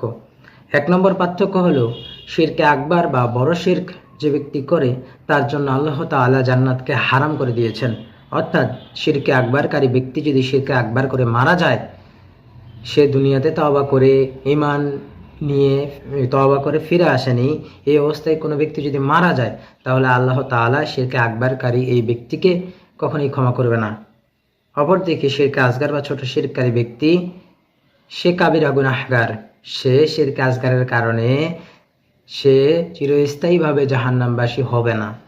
2 নম্বর, শিরকে আকবার বা বড় শিরক করলে ব্যক্তির সমস্ত আমল, সমস্ত কর্ম বিনষ্ট হয়ে যায়, নষ্ট হয়ে যায়। ধরেন কোনো ব্যক্তি শিরকে আকবার করলো, তাহলে তার পূর্ববর্তী সকল আমল বাতিল। তাহলে শিরকে আকবারের পরিণতি কিন্তু অত্যন্ত ভয়াবহ। 2 নম্বর, আর যেটা হচ্ছে শিরকে আসগার বা ছোট শিরক, এটা যদি কেউ করে তাহলে ওই ব্যক্তির সমস্ত কর্ম কিন্তু নষ্ট হবে না, কিন্তু যেই আমলের ভিতরে রিয়া বা লোক দেখানোর উদ্দেশ্য থাকবে সেই আমলটি নষ্ট হয়ে যাবে, রিয়ামুক্ত আমল নষ্ট হবে না। শিরকে আসগার থেকে আমাদেরকে সতর্ক থাকতে হবে, কেননা সেটি শিরকে আকবারের কারণ হতে পারে। শিরকে আকবার বা বড় শিরকের পরিণতি। শিরকে আকবার বা বড় শিরকের পরিণতি অত্যন্ত ভয়াবহ। শিরকে আকবার বা বড় শিরক যারা করে তাদেরকে আল্লাহ তাআলা কখনোই জান্নাতে দিবেন না। তারা চিরস্থায়ীভাবে জাহান্নামবাসী, কখনোই তারা জান্নাতে যাবে না। যেমন হিন্দু, খ্রিস্টান, ইহুদি, তারা আল্লাহ তাআলার সাথে বড় শিরক করে, তারা কখনোই জান্নাতে যাবে না। আর যারা বড় শিরক করবে তাদের পূর্ববর্তী সকল আমল আল্লাহ তাআলা নষ্ট করে দিবেন এবং তাদেরকে কিয়ামত দিবসে আল্লাহ তাআলা মাফ করবে না। এক নম্বর যেটা জানতে পারলাম যে যারা শিরকে আকবার বা বড় শিরক করবে তাদেরকে আল্লাহ তাআলা কখনোই জান্নাতে দিবে না, তাদের জন্য জান্নাত হারাম।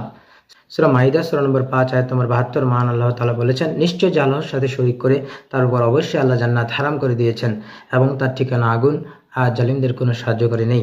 2 নম্বর, যদি কোনো ব্যক্তি শিরকে আকবার বা বড় শিরক করে তাহলে আল্লাহ তাআলা কিয়ামতের দিন ওই ব্যক্তিকে মাফ করবেন না। সূরা নিসা সূরা নম্বর 4 আয়াত নম্বর 48 আয়াত নম্বর 116 আল্লাহ তাআলা বলেছেন, নিশ্চয়ই আল্লাহ তাআলা তার সাথে শরীক করাকে ক্ষমা করেন না, তাছাড়া অন্যান্য পাপ যাকে ইচ্ছা ক্ষমা করেন। 3 নম্বর, যদি কোনো ব্যক্তি বড় শিরক করে তাহলে আল্লাহ তাআলা তার পূর্ববর্তী সকল আমলকে নষ্ট করে দেন। সূরা জুমার সূরা নম্বর 39 আয়াত নম্বর 65 মহান আল্লাহ তাআলা বলেছেন, আর অবশ্যই তোমার কাছে এবং তোমার পূর্ববর্তীদের কাছে ওহী পাঠানো হয়েছে যে তুমি শিরক করলে তোমার কর্ম নিষ্ফল হবেই, আর অবশ্যই তুমি ক্ষতিগ্রস্তদের অন্তর্ভুক্ত হবে। ওযু করার পর প্রস্রাব করলে যেমন ওযু নষ্ট হয়ে যায়, ঠিক তেমনই ভাবে ঈমান আনার পর শিরক করলে তাওহীদ বিনষ্ট হয়ে যায় এবং ব্যক্তি আর মুসলিম থাকে না। তাই বড় শিরক থেকে অবশ্যই আমাদেরকে সতর্ক হতে হবে। সূরা আনআম সূরা নম্বর 6 আয়াত নম্বর 88 মহান আল্লাহ তাআলা বলেছেন, আর যদি তারা শিরক করত তবে তারা যা আমল করছিল তা অবশ্যই বরবাদ হয়ে যেত। তাহলে আমরা বড় শিরকের পরিণতি সম্পর্কে জানলাম। বড় শিরক মৌলিকভাবে 3 ভাবে হয়ে থাকে। 1, আল্লাহর সত্তা ও কর্মে শিরক করা, যা তাওহীদ রুবুবিয়্যাতে শিরক করা বলা হয়। 2, আল্লাহ তাআলার নাম ও গুণে শিরক করা, যা তাওহীদুল আসমা ওয়াস সিফাতে শিরক করা বলা হয়। 3, আল্লাহ তাআলার ইবাদতে শিরক করা, যা তাওহীদুল উলুহিয়্যাতে বা ইবাদতে শিরক করা বলা হয়। তো আমরা প্রথমত আলোচনা করব আল্লাহর সত্তা ও কর্মে শিরক করা, যা তাওহীদুল রুবুবিয়্যাতে শিরক করা বলা হয়। তাওহীদুর রুবুবিয়্যাহ আসলে কি? আল্লাহ তাআলার সত্তা ও কর্মে তাকে একক বলে জানা ও মানা। এই বিশ্বাস রাখতে হবে যে একমাত্র আল্লাহ তাআলাই সকল মাখলুকের সৃষ্টিকর্তা। তিনি সৃষ্টিকর্তা, পরিচালনাকারী ও রাজত্বের মালিক।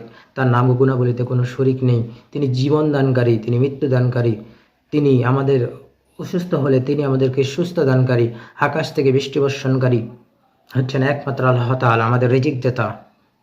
এরূপ ইত্যাদি এরূপ বিশ্বাসকে বলা হয় তাওহীদ রুবুবিয়্যাহ। এখন তাওহীদ রুবুবিয়্যাহতে শিরকের কয়েকটি উদাহরণ। 1 নম্বর উদাহরণ, যে একমাত্র আল্লাহ তাআলা ছাড়া কেউ কাউকে সন্তান দিতে পারে বলে মনে করা হচ্ছে তাওহীদ রুবুবিয়্যাহতে শিরক করা। একমাত্র আল্লাহ তাআলাই যাকে চান তাকে সন্তান সন্ততি দিয়ে থাকেন, তিনি ব্যতীত অন্য কেউ কাউকে সন্তান দিতে পারে না। এটা আমাদেরকে কিন্তু দৃঢ়ভাবে বিশ্বাস করতে হবে। সূরা সূরা নম্বর 42 আয়াত নম্বর 49 থেকে 50 মহান আল্লাহ তাআলা বলেছেন, আসমানসমূহ ও জমিনের রাজত্ব আল্লাহরই। তিনি যা চান সৃষ্টি করেন। তিনি যাকে ইচ্ছা কন্যা সন্তান দান করেন এবং যাকে ইচ্ছা পুত্র সন্তান দান করেন, অথবা তাদেরকে পুত্র ও কন্যা উভয়ই দান করেন এবং যাকে ইচ্ছা বন্ধ করেন। তাহলে সন্তান দানের মালিক হচ্ছেন একমাত্র আল্লাহ তাআলা। আমাদের সন্তান লাগলে আমরা চাইবো সরাসরিভাবে আল্লাহ তাআলার নিকটে। সন্তান চাওয়ার জন্য আমরা পীরের মাজারে যাব না, কোনো মৃত ব্যক্তির কাছে চাইবো না, চাইলে কিন্তু শিরক হয়ে যাবে। 2 নম্বর উদাহরণ, একমাত্র আল্লাহ তাআলার ইচ্ছা ছাড়াও কেউ শুধুমাত্র নিজ ইচ্ছায় কারোর কোনো লাভ বা ক্ষতি করতে পারে এমন মনে করা হচ্ছে শিরক। সুনানে তিরমিজি হাদিস নাম্বার 2516 আল্লাহ রাসূল সাল্লাল্লাহু আলাইহি ওয়াসাল্লাম বলেন, পুরো বিশ্ববাসী একত্রিত হয়েও যদি তোমার কোনো কল্যাণ করতে চায় তাহলে তারা ততটুকু কল্যাণ করতে পারবে যা তোমার জন্য বরাদ্দ রয়েছে, আর তারা সকলে একত্রিত হয়েও যদি তোমার কোনো ক্ষতি করতে চায় তাহলে তারা ততটুকু ক্ষতি করতে পারবে যা তোমার জন্য বরাদ্দ রয়েছে। তাকদীর লেখার কলম উঠিয়ে নেওয়া হয়েছে এবং তাকদীর লেখা শেষ, আর নতুন করে লেখা হবে না। তাহলে আমাদের ভালো মন্দের মালিক হচ্ছেন একমাত্র আল্লাহ তাআলা। এই বিশ্বাস আমাদেরকে রাখতে হবে। 3 নম্বর, একমাত্র আল্লাহ তাআলাই মানুষকে সুস্থতা দান করতে পারেন, অর্থাৎ আরোগ্য দানের মালিক হচ্ছেন একমাত্র আল্লাহ তাআলা।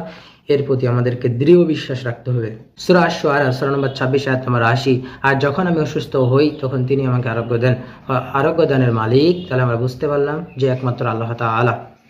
কেউ যখন অসুস্থ হয় তখন আরোগ্য দান করেন হচ্ছে একমাত্র আল্লাহ তাআলা। এই বিশ্বাস আমাদেরকে রাখতে হবে। তো তাওহীদ রুবুবিয়্যাতে কিভাবে শিরক হয়, এরকমভাবে যে 3টি উদাহরণ দিলাম, এরকমভাবে অনেক উদাহরণ কিন্তু পেশ করা যায়। তো তাওহীদ রুবুবিয়্যাতে আসলে শিরক কিভাবে হয়? আমরা জানি আল্লাহ তাআলা আমাদের সৃষ্টি করেছেন, তিনি মালিক এবং তিনি সবকিছু পরিচালনা করেন।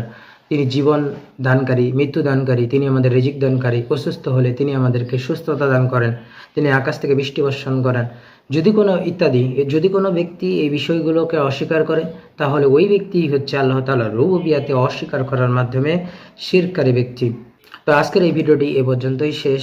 আপনারা ভিডিওটি কয়েকবার করে দেখুন এবং আমাদের চ্যানেলটি সাবস্ক্রাইব করুন। আসসালামু আলাইকুম। আসসালামু আলাইকুম। সমস্ত প্রশংসা আল্লাহ তাআলার জন্য, যিনি পরম করুণাময় অসীম দয়ালু। দরুদ ও সালাম বর্ষিত হোক আমাদের প্রিয় নবী মুহাম্মদ সাল্লাল্লাহু আলাইহি ওয়াসাল্লামের উপরে। ইসলাম ও ঈমান ভঙ্গের কারণ পর্ব 5-এ আপনাদেরকে স্বাগতম। আপনারা দেখছেন সালাফি দাওয়া প্ল্যাটফর্ম ইউটিউব চ্যানেল। তো আল্লাহ তাআলার রুবুবিয়াতে অস্বীকার করার মাধ্যমে শিরক তিনভাবে হয়ে থাকে। যেমন 1 নাম্বার, আল্লাহর সত্তাকে অস্বীকার করা, যেমন এটা বলা যে সৃষ্টির কোনো স্রষ্টা নেই, যেমনইভাবে শিরক করে থাকে নাস্তিক কমিউনিস্ট লোকেরা। 2, আল্লাহ তাআলার কর্মকে অস্বীকার করা, আল্লাহ তাআলার কর্মকে অস্বীকার করার মাধ্যমে শিরক করা, যেমন যারা তাকদীর অস্বীকার করে আল্লাহ তাআলা আসমান জমিন সৃষ্টির 50,000 বছর পূর্বে আমাদের ভাগ্য লিখে রেখেছেন। এটা আল্লাহ তাআলার একটি কর্ম। আল্লাহ তাআলা আমাদের কর্মকাণ্ডের স্রষ্টা, এটা আল্লাহ তাআলার একটি কর্ম যে তিনি সৃষ্টি করেন। আর আল্লাহ তাআলা রসুল প্রেরণ করেন ইত্যাদি। আল্লাহ তাআলার এরূপ যতগুলো কাজ রয়েছে, এই কাজগুলোকে যারা অস্বীকার করে তারা আল্লাহ তাআলার এই কর্মকে অস্বীকার করার মাধ্যমে শিরক করে থাকে। 3, ঈমানদারদেরকে বিশ্বাস করতে হবে রব্বুল আলামিন তিনি ছিলেন, সৃষ্টি ছিল না, তারপর তিনি সৃষ্টি করেছেন, সৃষ্টি করার পরে তিনি সৃষ্টিতে প্রবেশ করেননি। আল্লাহ তাআলা কোরআনুল কারিমে বলেন, বলো তিনি আল্লাহ এক, অদ্বিতীয়, তিনি কারো মুখাপেক্ষী নন, সকলেই তার মুখাপেক্ষী, তিনি কাউকে জন্ম দেননি এবং তিনি কখনো জন্ম নেননি, আর তার সমতুল্য কেউই নেই। আল্লাহ তাআলা কোথায় তা তিনি নিজে তুলে ধরে বলেছেন। সূরা তোহা সূরা নম্বর 20 আয়াত রহমান আরশের উপর উঠেছেন। সূরা ইউনূস সূরা নম্বর 10 আয়াত নম্বর 3 মহান আল্লাহ তাআলা বলেছেন, নিশ্চয়ই তোমাদের রব আসমানসমূহ ও জমিন সৃষ্টি করেছেন 6 আইয়ামে, অতঃপর আরশের উপর উঠেছেন। তাহলে আল্লাহ তাআলা তার সৃষ্টি থেকে পৃথক। আল্লাহ তার পরিচয় দিয়েছেন, আল্লাহ তিনি ব্যতীত কোনো প্রকৃত ইলাহ নেই, তিনি চিরজীব সর্বসত্তা ধারক। সূরা আল ইমরান সূরা নম্বর 3 আয়াত নম্বর 2। সুতরাং স্রষ্টা এবং সৃষ্টি আলাদা বিষয়, এটা বিশ্বাস করতে হবে। তবে এক্ষেত্রে মানুষেরা বিভিন্নভাবে শিরক করে থাকে। যেমন 1 নাম্বার, স্রষ্টা ও সৃষ্টিকে একাকার করে দেখা, স্রষ্টা ও সৃষ্টিকে আলাদা সত্তা এটা অস্বীকার করা। ওয়াহাদাতুল উজুদ, সর্বেশ্বরবাদে বিশ্বাসীদের শিরক, অর্থাৎ যারা মনে করে সব জায়গায় আল্লাহ আছে, আল্লাহ সত্যগতভাবে সর্বত্র বিরাজমান, আল্লাহ মুমিনের কালবে বাস করেন, এ ধরনের কথা কোনো ব্যক্তি যদি বিশ্বাস করে তাহলে ওই ব্যক্তি মুশরিক হয়ে যাবে। এই ধরনের বিশ্বাস করা সঠিক নয়, কেননা আল্লাহ তাআলা তার সৃষ্টি থেকে পৃথক, তিনি তার আরশে উপরে রয়েছেন। 2 নম্বর, স্রষ্টা কোনো সৃষ্টির ভিতরে ঢুকে প্রকাশ লাভ করেন, এটাও একটা কুফরি আকীদা, যে স্রষ্টা সৃষ্টির আকার নিয়ে পৃথিবীতে নেমে আসে, এটা একটি কুফরি আকীদা। তো আমরা আলোচনা করলাম আল্লাহ তাআলার রুবুবিয়াতে অস্বীকার করার মাধ্যমে যে 3 ভাবে শিরক হয়ে থাকে। আল্লাহ তাআলার রুবুবিয়াতে অংশীদার সাব্যস্ত করার মাধ্যমে শিরক কিভাবে হয়? অংশীদার সাব্যস্ত করার মাধ্যমে শিরক, অর্থাৎ আল্লাহ তাআলার সত্তা, স্রষ্ট হওয়া, মালিক হওয়া ও পরিচালনায় সৃষ্টির কাউকে শরীক বলে বিশ্বাস করা। তো এভাবেই আল্লাহ তাআলার রুবুবিয়াতে অংশীদার সাব্যস্ত করার মাধ্যমে শিরক হয়। তো এভাবে বিভিন্নভাবে শিরক হয়ে থাকে। তো প্রথম নম্বর হচ্ছে সত্তা ও কর্মে শিরক করা। এই ধরনের শিরক 2 ভাবে হয়ে থাকে। 1 নম্বর, আল্লাহর সত্তা অন্যের জন্য সাব্যস্ত করা, কেউ নিজেকে ইলাহ দাবি করা বা সৃষ্টির স্রষ্টা দাবি করা। যেমন এই ধরনের দাবি নমরুদ করেছিল। আল্লাহ তাআলা সে ঘটনা কুরআনুল কারিমে উল্লেখ করে বলেন, সূরা বাকারা সূরা নম্বর 2 আয়াত নম্বর 258, আপনি কি ওই ব্যক্তিকে দেখেননি যে ইব্রাহিমের সাথে তার রব সম্বন্ধে বিতর্কে লিপ্ত হয়েছিল, যেহেতু আল্লাহ তাকে রাজত্ব দিয়েছিলেন। যখন ইব্রাহিম বললেন, আমার রব তিনিই যিনি জীবন দান করেন ও মৃত্যু ঘটান, সে বলল, আমিও তো জীবন দান করি ও মৃত্যু ঘটাই। ইব্রাহিম বললেন, নিশ্চয় আল্লাহ সূর্যকে পূর্ব দিক থেকে উদয় করান, আপনি সেটাকে পশ্চিম দিক থেকে উদয় করান। তো তারপর যে কুফরি করেছিল সে হতবুদ্ধি হয়ে গেল, আর আল্লাহ জালিম সম্প্রদায়কে হিদায়াত করেন না। অনুরূপভাবে ফেরাউনও দাবি করেছিল যে আমি তোমাদের সর্বোচ্চ রব, যেটা আপনারা পাবেন সূরা নাজিয়াত সূরা নম্বর 79 আয়াত নম্বর 15 থেকে 25। এটা আপনারা সুন্দর করে খুলে পড়ে নেবেন। 2 নম্বর, অন্যের সত্তা আল্লাহর জন্য সাব্যস্ত করা। যেমন কাদিয়ানীরা আল্লাহকে সামুদ্রিক অক্টোপাসের সাথে তুলনা করে। তথাকথিত দার্শনিকরা আল্লাহকে সাবেক ও তালি নামে অভিহিত করে থাকে, যা সঠিক নয়। আল্লাহ তাআলাকে এইভাবে তুলনা করা যাবে না, কেননা আল্লাহ তাআলা বলেছেন সূরা শুআরা সূরা নম্বর 26 আয়াত নম্বর 11, কোনো কিছুই তার সদৃশ্য নয়। সূরা ইখলাস সূরা নম্বর 112 আয়াত নম্বর 4, তার সমতুল্য কোনো কিছুই নেই। তাহলে আল্লাহ তাআলার তুলনা কোনো কিছুর সাথে করা যাবে না। দ্বিতীয়, সৃষ্টি ও মালিকানায় শিরক করা, যেমন হিন্দুদের তৃতীয়বাদ, বহুশ্বরবাদ। হিন্দুরা বলে যে তিনজন সত্তা আছে, একজন ব্রহ্মা, একজন বিষ্ণু, একজন মহেশ্বর বা শিব। খ্রিস্টানরা তিনজনে বিশ্বাসী, পিতা, পুত্র, রুহুল কুদুস তথা পবিত্র আত্মা। অগ্নিপূজারী মাজুসদের দুই ইলাহের মতবাদ। এগুলো হচ্ছে সবগুলোই হচ্ছে বাতিল ইলাহ, বাতিল মাবুদ, বাতিল উপাস্য। একমাত্র সত্য উপাস্য হচ্ছেন আমাদের রব, কটা বিশ্বজগতের রব, ইলাহ আল্লাহ তাআলা। সূরা নিসা সূরা নম্বর 4 আয়াত নম্বর 171 মহান আল্লাহ তাআলা বলেছেন, আমরা আল্লাহ ও তার রাসূলগণের প্রতি ঈমান আনো এবং বলো না আল্লাহ তিনজনের একজন। আর যারা মনে করে সৃষ্টিকুল নিজেরাই নিজেদের কর্মকাণ্ডের স্রষ্টা, যেমন কাদারিয়া সম্প্রদায়, তারা মনে করে তারা নিজেদের কর্মকাণ্ডের স্রষ্টা নিজেরাই, তারাও কিন্তু শিরক করে। কেননা আমাদের কর্মকাণ্ডের স্রষ্টা কিন্তু আল্লাহ তাআলা, আমরা নিজেদের কর্ম নিজেরা সৃষ্টি করতে পারি না, তাহলে তারাও কিন্তু শিরক করে থাকে। তৃতীয়, আল্লাহর কর্ম তথা জগৎ পরিচালনায় শিরক করা তা দুভাবে হতে পারে।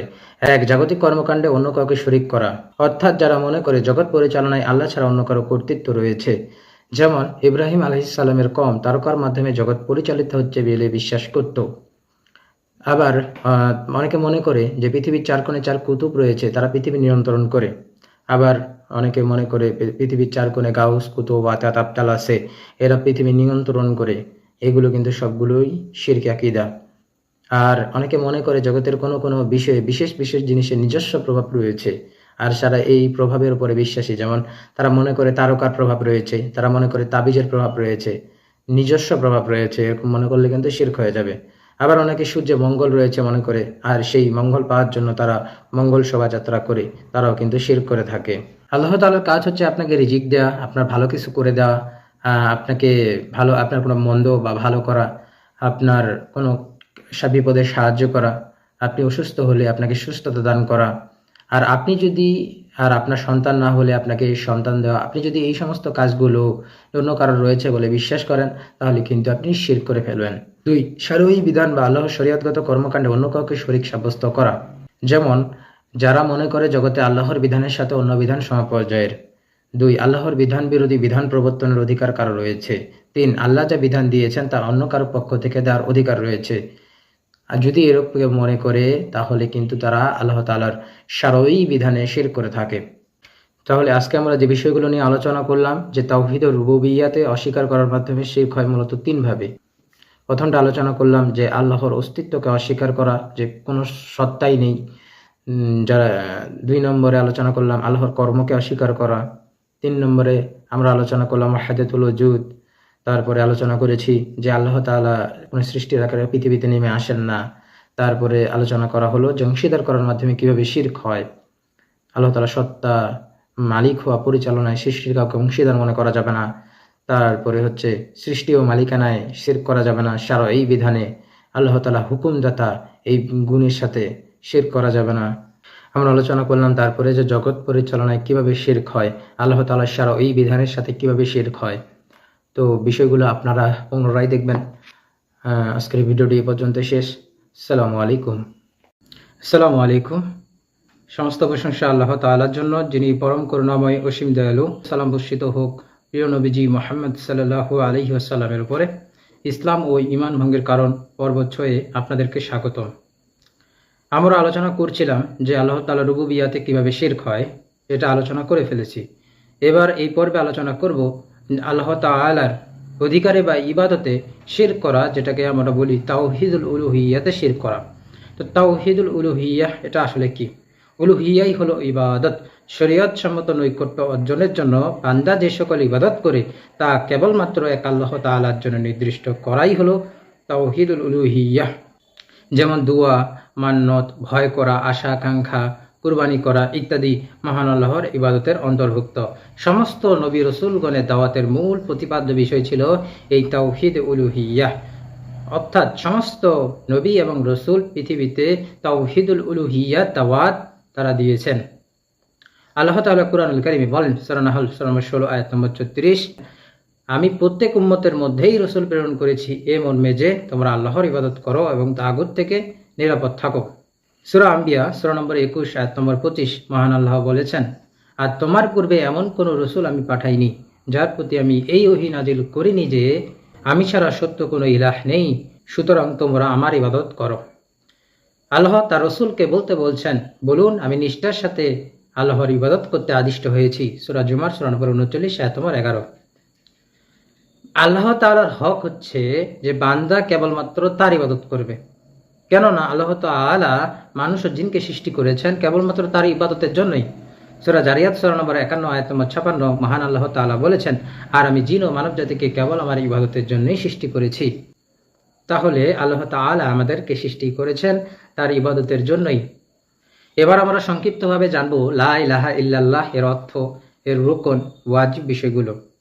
ইলাহ বলতে বোঝানো হয় যা ইবাদত করা হয়। পৃথিবীতে আল্লাহ তাআলা ব্যতীত আরো অনেক ইলাহ রয়েছে যাদের ইবাদত করা হয়। যেমন খ্রিস্টানরা যিশুর ইবাদত করে, তাহলে যিশু হচ্ছে তাদের মাবুদ। হিন্দুরা বিভিন্ন দেবদেবীর উপাসনা করে, তাহলে দেবদেবী হচ্ছে তাদের মাবুদ। তাহলে যার ইবাদত করা হয় সেই মাবুদ। কিন্তু এগুলো সবাই হচ্ছে বাতিল মাবুদ, বাতিল ইলাহ, বাতিল উপাস্য। একমাত্র সত্য উপাস্য হচ্ছে আল্লাহ তাআলা। সূরা হজ সূরা নম্বর 22 আয়াত নম্বর 62 মহান আল্লাহ তাআলা বলেছেন, আর এটা এজন্য যে নিশ্চয়ই আল্লাহই সত্য এবং তারা তার পরিবর্তে যাকে ডাকে অবশ্যই তা বাতিল। লা ইলাহা ইল্লাল্লাহ অর্থ লা মাবুদা বিহাক্কিন ইল্লাল্লাহ।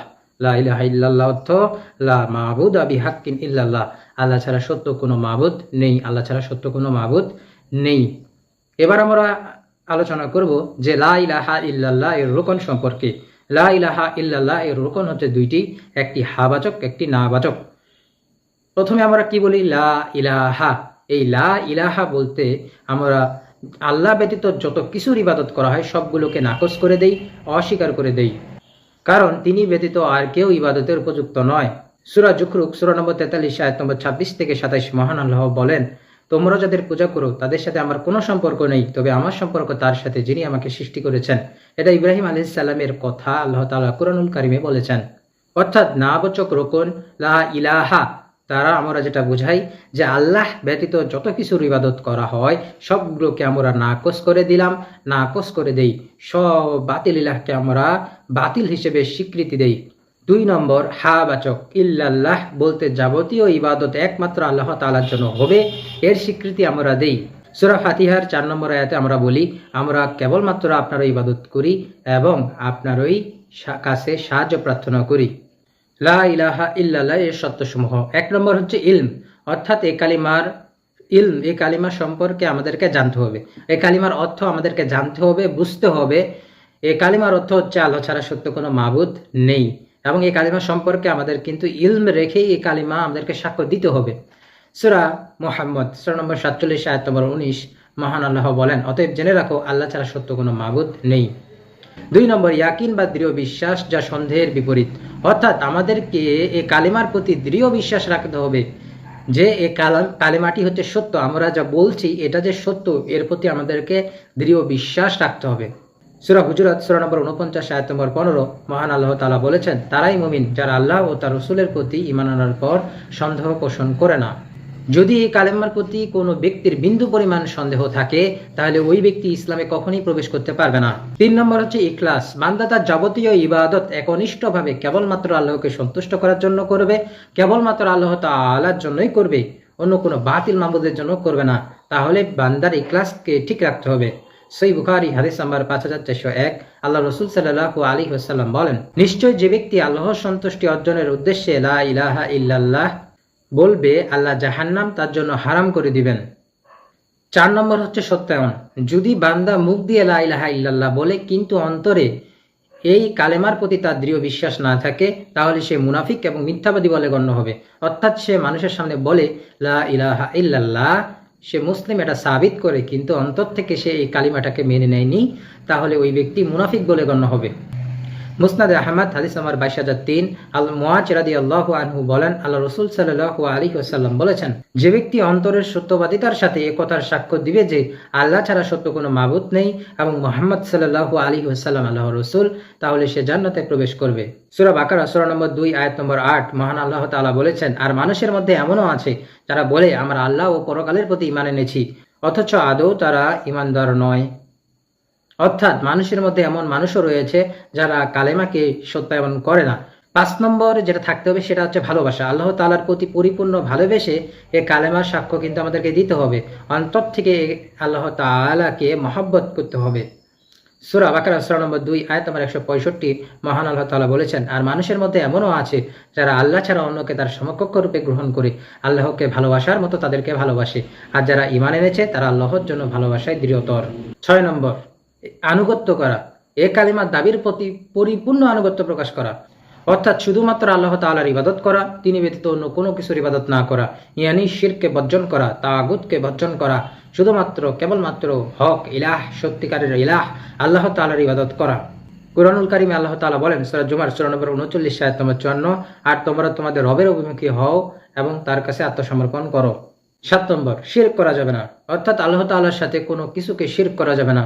যদি আপনি শিরক করেন আবার লা ইলাহা ইল্লাল্লাহ বলেন, তাহলে আপনার লা ইলাহা ইল্লাল্লাহ বলাতে কোনো কিছু যায় আসে না, আপনার লা ইলাহা ইল্লাল্লাহ বলার কোনো মূল্য নেই।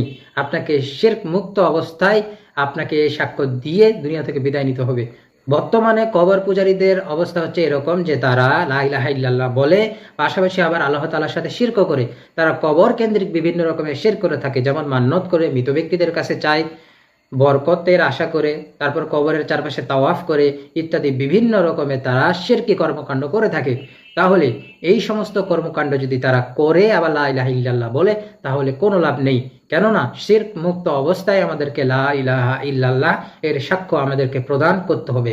সূরা মাইদা সূরা নম্বর 5 আয়াত নম্বর 72 মহান আল্লাহ তাআলা বলেছেন, নিশ্চয় যে আল্লাহর সাথে শরীক করে তার উপর অবশ্যই আল্লাহ জান্নাত হারাম করে দিয়েছেন এবং তার ঠিকানা আগুন, আর জালিমদের কোনো সাহায্যকারী নেই। তাহলে আজকের আলোচনা থেকে আমরা যে বিষয়গুলো জানলাম, তাওহীদুল উলুহিয়া হচ্ছে একমাত্র ইবাদত করতে হবে আল্লাহ তাআলার এবং তাগুতকে বর্জন করতে হবে। সমস্ত নবী রাসূলগণের দাওয়াতের মূল প্রতিপাদ্য বিষয় ছিল তাওহীদুল উলুহিয়া। আর লা ইলাহা ইল্লাল্লাহ এর অর্থ সম্পর্কে আমাদেরকে জানতে হবে, এর রুকন ওয়াজিব বিষয়গুলো সম্পর্কে আমাদের জানতে হবে। সবচেয়ে বড় কথা হচ্ছে আমরা যে লা ইলাহা ইল্লাল্লাহ বলছি এটা সম্পর্কে আমাদেরকে ইলম অর্জন করতে হবে। যদি আমরা তাওহীদ না বুঝি তাহলে আমরা শিরক করে ফেলবো, কিন্তু আমরা জানতেই পারবো না যে আমরা শিরক করছি। সুতরাং আমাদেরকে তাওহীদ এবং শিরক সম্পর্কে যথাযথভাবে জানতে হবে। আল্লাহ তাআলা আমাদেরকে আজকের এই আলোচনাটি বোঝার তৌফিক দান করুক, আমিন। আসসালামু আলাইকুম। সমস্ত প্রশংসা আল্লাহ তাআলার জন্য, দরুদ ও সালাম বর্ষিত হোক নবী মুহাম্মদ সাল্লাল্লাহু আলাইহি ওয়াসাল্লামের উপরে। ইসলাম ও ঈমান ভঙ্গের কারণ পর্বের সাথে আপনাদের সকলকে স্বাগতম। তো আজকে শুরু করব ইবাদত কেন্দ্রিক কয়েকটা শিরক আমরা আজকে আলোচনা করব ইনশাআল্লাহ। 1 নম্বর হচ্ছে তাওবার শিরক। তাওবার শিরক বলতে বোঝায় আল্লাহ তাআলা ব্যতীত অন্য কারো নিকটে ক্ষমা প্রার্থনা করাকে, এটাকে তাওবার শিরক বলা হয়। সূরা আলে ইমরান সূরা নম্বর 3 আয়াত নম্বর 135 মহান আল্লাহ বলেন, একমাত্র আল্লাহ তাআলাই গুনাহ ক্ষমা করতে পারেন। তাহলে গুনাহ ক্ষমা করতে পারেন একমাত্র আল্লাহ তাআলা। তাই আমরা যদি কোনো গুনাহ করে থাকি আমরা মাপ চাইবো একমাত্র আল্লাহ তাআলার নিকটে। কোনো অবৈধ মাধ্যম আমরা কিন্তু অনুসরণ করব না। আমরা গুনাহ মাফের জন্য কোনো পীরের কাছে যাব না, কোনো পীরের মুরিদ হব না। আর এমনটা মনে করব না যে আমরা অনেক বড় পাপী হয়ে গেছি, যে আমরা আল্লাহ তাআলার কাছে গুনাহ মাপ চাইলে আল্লাহ মাফ করবেন না, এমনটাও মনে করা যাবে না। বরং আমরা যত বড়ই গুনাহগার হই না কেন আমরা আল্লাহ তাআলার নিকটে মাপ চাইবো, কেননা তিনিই মাফ করতে পারেন। এবং আল্লাহ তাআলার কাছে চাওয়ার জন্য কোনো মাধ্যমের প্রয়োজন হয় না, আল্লাহ তাআলাকে সরাসরি আল্লাহ তাআলার কাছে গুনাহ মাফ চাওয়া যায়। সূরা মুমিন সূরা নম্বর 40 আয়াত নম্বর 60 মহান আল্লাহ বলেন, আর তোমাদের রব বলেছেন তোমরা আমাকে ডাকো আমি তোমাদের ডাকে সাড়া দিব। 2 নম্বর হচ্ছে মান্যতের শিরক। মান্যতের শিরক বলতে বোঝায় আল্লাহ তাআলা ব্যতীত অন্য কারো নিকটে মান্যত করাকে। আর যদি কোনো ব্যক্তি বৈধ মান্যত করে তবে সেটা পূরণ করা আবশ্যক, কিন্তু কোনো ব্যক্তি যদি কুমিরের উদ্দেশ্যে, পুকুরের উদ্দেশ্যে, গাছের উদ্দেশ্যে, পীরের উদ্দেশ্যে মান্যত করে, মৃত ব্যক্তির উদ্দেশ্যে মান্যত করে, তাহলে সেই মান্যত কিন্তু শিরকি মান্যত, সেই মান্যত কিন্তু পূরণ করা যাবে না। কিন্তু যেটা বৈধ মান্যত সেটা কিন্তু পূরণ করতে হবে। 3 নম্বর হচ্ছে জবাইয়ের শিরক। জবাইয়ের শিরক বলতে বোঝায় আল্লাহ তাআলা ব্যতীত অন্য কারো নামে জবাহ করাকে। আর আল্লাহ যেমন অনেকে পীরের মাজারে গিয়ে পশু জবাহ করে, এরকম জবাহ করা যাবে না। অনেকে সন্তান পাওয়ার জন্য মাজারে গিয়ে পশু কুরবানি করে, এমনটা করা যাবে না। জিনদেরকে খুশি করার জন্য পশু কুরবানি করা যাবে না, তাহলে কিন্তু এগুলো শিরক হয়ে যাবে। সূরা আনাম সূরা নম্বর 6 আয়াত নম্বর 162 থেকে 163 মহান আল্লাহ বলেন, বলুন নিশ্চয় আমার সালাত, আমার কুরবানি, আমার জীবন, আমার মৃত্যু আল্লাহর জন্য, যিনি সকল সৃষ্টির রব, তার কোনো শরীক নেই। সূরা বাকারা সূরা নম্বর 2 আয়াত নম্বর 173 মহান আল্লাহ বলেন, নিশ্চয়ই তিনি তোমাদের উপর হারাম করেছেন মৃত পশু, রক্ত, শূকরের গোশত এবং যে পশু জবাহকালে আল্লাহ ব্যতীত অন্য কারো নাম নেওয়া হয়েছে। তাহলে আমরা জবাইয়ের শিরক করা থেকে বিরত থাকব। 4 নম্বর হচ্ছে আশ্রয় চাওয়া কেন্দ্রিক শিরক। 4 নম্বর হচ্ছে আশ্রয় চাওয়া কেন্দ্রিক শিরক। আমরা বিভিন্নভাবে আল্লাহ তাআলার কাছে বিভিন্ন দোয়া এর মাধ্যমে আল্লাহ তাআলার নিকটে আশ্রয় চাই। যেমন আমরা সূরা ফালাক পড়ি, কুল আউযু বিরাব্বিল ফালাক, তারপর সূরা নাস পড়ি, কুল আউযু বিরাব্বিন নাস, এভাবে আবার বলি আউযু বিল্লাহি মিনাশ শাইতানির রাজিম। এভাবে বিভিন্ন রকমের দোয়া রয়েছে, যেমন কবর থেকে বাঁচার দোয়া, জাহান্নাম থেকে বাঁচার দোয়া। এভাবে আমরা বিভিন্ন দোয়া পড়ার মাধ্যমে আল্লাহ তাআলার নিকটে আমরা আশ্রয় প্রার্থনা করি। সেটা আরবিতে কোরআন হাদিসের দোয়া হোক বা আমরা আমাদের বাংলা ভাষায় যেভাবে বলি সেভাবে হোক, আমরা আল্লাহ তাআলার নিকটে বিভিন্ন দোয়া এর মাধ্যমে আশ্রয় প্রার্থনা করে থাকি। এই আশ্রয় প্রার্থনা চাওয়াটা এটাই ফরজ, আল্লাহ তাআলার নিকটে আশ্রয় প্রার্থনা করা এটাই করতে হবে। তার আশ্রয় চাওয়া কেন্দ্রিক শিরক হচ্ছে কোনো জীবিত ব্যক্তির নিকট অথবা কোনো মৃত ব্যক্তির নিকট কোনো গায়েবী বিষয়ে সাহায্য চাওয়া। এটা শিরক। কোনো গায়েবী বিষয়ে কোনো মৃত ব্যক্তির নিকট কোনো জীবিত ব্যক্তির নিকট সাহায্য চাওয়া যাবে না। ধরেন যে আপনার যোগাযোগের বাইরে, এখন আপনি ওই ব্যক্তির কাছে আপনি সাহায্য প্রার্থনা করছেন, আপনি তাকে গোপন ক্ষমতার অধিকারী মনে করেন, তাহলে কিন্তু শিরক হয়ে যাবে। আবার কোনো একজন ব্যক্তি ধরেন মারা গেছে, আব্দুল কাদের জিলানী ধরেন মারা গেছে, এখন আপনি তারকে বলতেছেন, হে গাউসুল আজম, ইয়া গাউসুল আজম, আমাকে এই বিপদ থেকে উদ্ধার করো, আপনি আব্দুল কাদের জিলানীকে এভাবে বলছেন, তাহলে কিন্তু এটা শিরক হয়ে যাবে। তো এ ধরনের আশ্রয় চাওয়া কিন্তু চাওয়া যাবে না। আবার এমন ব্যক্তির কাছে যদি আপনি আশ্রয় চান যে বিষয় ব্যক্তি আপনাকে আশ্রয় দিতে পারে, তাহলে এই আশ্রয় চাওয়াটা কিন্তু জায়েজ হবে। কিন্তু তারপরে ওই ব্যক্তির প্রতি কিন্তু আপনি পূর্ণ আস্থা রাখতে পারবেন না, তার প্রতি আপনি বিশ্বাস করতে পারবেন। এটা হচ্ছে জীবিত ব্যক্তিদের ক্ষেত্রে, মৃত ব্যক্তি কিন্তু না। তো তারপরে হচ্ছে সাহায্য চাওয়া কেন্দ্রিক শিরক। সাহায্য চাওয়া কেন্দ্রিক শিরক বলতে বোঝানো হয় মানুষের সাধ্যের বাইরে এমন কোনো সাহায্য একমাত্র আল্লাহ তাআলা ব্যতীত অন্য কারো নিকটে কামনা করাকে বোঝানো হয়। এটা হচ্ছে সাহায্য চাওয়া কেন্দ্রিক শিরক। যেমন ধরুন যে আপনার কালকে পরীক্ষা, এখন আপনি কোনো পীরের কাছে গিয়ে বললেন, যার বাড়ি ধরেন যে অমুক জায়গায়, আর আপনার পরীক্ষা হচ্ছে অন্য একটা জায়গায়, এখন আপনি ওই ব্যক্তিকে গিয়ে বললেন যে আমাকে পরীক্ষায় পাশ করায় দেন, তাহলে ওই ব্যক্তি কি আপনাকে পরীক্ষা পাশ করে দিতে পারবে? এটাই হচ্ছে সাহায্য চাওয়া কেন্দ্রিক শিরক, যে আপনি তাকে একটা ক্ষমতার অধিকারী বলে মনে করছেন, আপনাকে সাহায্য করতে পারবে বলে মনে করছেন। আবার এমন ব্যক্তির কাছে সাহায্য চাওয়া আবার জায়েজ, এমন মাকলুকের কাছে সাহায্য চাওয়া জায়েজ যে মাকলুক আপনাকে সাহায্য করতে সক্ষম। যেমন আপনার খিদা লাগছে, আপনি খাবার চাইলেন, আপনি ভিক্ষা করেছেন ইত্যাদি, এগুলো জায়েজ, এগুলো কিন্তু শিরক নয়। আবার আপনি যদি কোনো মৃত ব্যক্তির কাছে সাহায্য চান, মৃত ব্যক্তি আপনার উপকার ক্ষতি করতে পারে এরকম মনে করেন, তাহলে কিন্তু শিরক হয়ে যাবে। কারণ মৃত ব্যক্তিদের কোনো ক্ষমতা নেই আপনার কোনো উপকার ও ক্ষতি করার। মৃত ব্যক্তি আপনার কোনো কথা কিন্তু শুনতে পায় না। সূরা হাক্কাব 96 আয়াত নম্বর 5 মহান আল্লাহ বলেন, তার চেয়ে অধিক পথভ্রষ্ট আর কে, যে আল্লাহর পরিবর্তে এমন কাউকে ডাকে যে কিয়ামত দিবস পর্যন্ত তার ডাকে সাড়া দেবে না, আর তারা তাদের আহ্বান সম্পর্কে উদাসীন। সূরা নামল 97 আয়াত নম্বর 80 মহান আল্লাহ বলেন, নিশ্চয়ই তুমি মৃতকে শোনাতে পারবে না। তাহলে আপনি মৃত ব্যক্তিকে কোনো কিছু শোনাতে পারবেন না, তাহলে আপনি মৃত ব্যক্তির কাছে কেন চাচ্ছেন? আমরা সূরা ফাতিহায় বলি, ইয়্যাকা না'বুদু ওয়া ইয়্যাকা নাস্তাঈন, আমরা একমাত্র আপনার ইবাদত করি এবং একমাত্র আপনার নিকটে সাহায্য প্রার্থনা করি। তাহলে আমরা ইবাদত করি একমাত্র আল্লাহ তাআলার, সাহায্য প্রার্থনা করব একমাত্র আল্লাহ তাআলার নিকটে, কোনো মৃত ব্যক্তির নিকটে নয়। কেননা আমাদের সাহায্য করতে পারবেন আল্লাহ তাআলা, কোনো মৃত ব্যক্তি না। আসসালামু আলাইকুম। সমস্ত প্রশংসা আল্লাহ তাআলার জন্য, দরুদ ও সালাম বর্ষিত হোক নবী মুহাম্মদ সাল্লাল্লাহু আলাইহি ওয়াসাল্লামের উপরে। ইসলাম ও ঈমান ভঙ্গের কারণ পর্ব 8-এ আপনাদেরকে স্বাগতম। আজকে এই আলোচনা শুরু হবে 6 নম্বর থেকে, যে ভয় কেন্দ্রিক শিরক। ভয় করা 3 প্রকার। এক ধরনের ভয় হলো স্বভাবগত ভয়, অর্থাৎ হঠাৎ কোনো ক্ষতিকর প্রাণী দেখলে ভয় পাওয়া। আবার আল্লাহ রসুল মুসা আলাইহিস সালাম যখন তার লাঠিকে সাপ হতে দেখলেন, তখন তিনি ভয় পেয়েছিলেন। এই ঘটনা পাবেন সূরা নামল 27 আয়াত 10 থেকে 12-তে। তো এই স্বাভাবিক ভয়টা সবারই রয়েছে এবং এই স্বাভাবিক ভয়টা নবী রসুলদেরও ছিল। তো এটা হচ্ছে 1 নম্বর, এটা হচ্ছে স্বাভাবিক ভয়। 2 নম্বর হচ্ছে ইবাদতের ভয়। আমরা জানি যে ইবাদত এর রোকন হচ্ছে 3টি: ভালোবাসা, ভয় করা, আশা করা।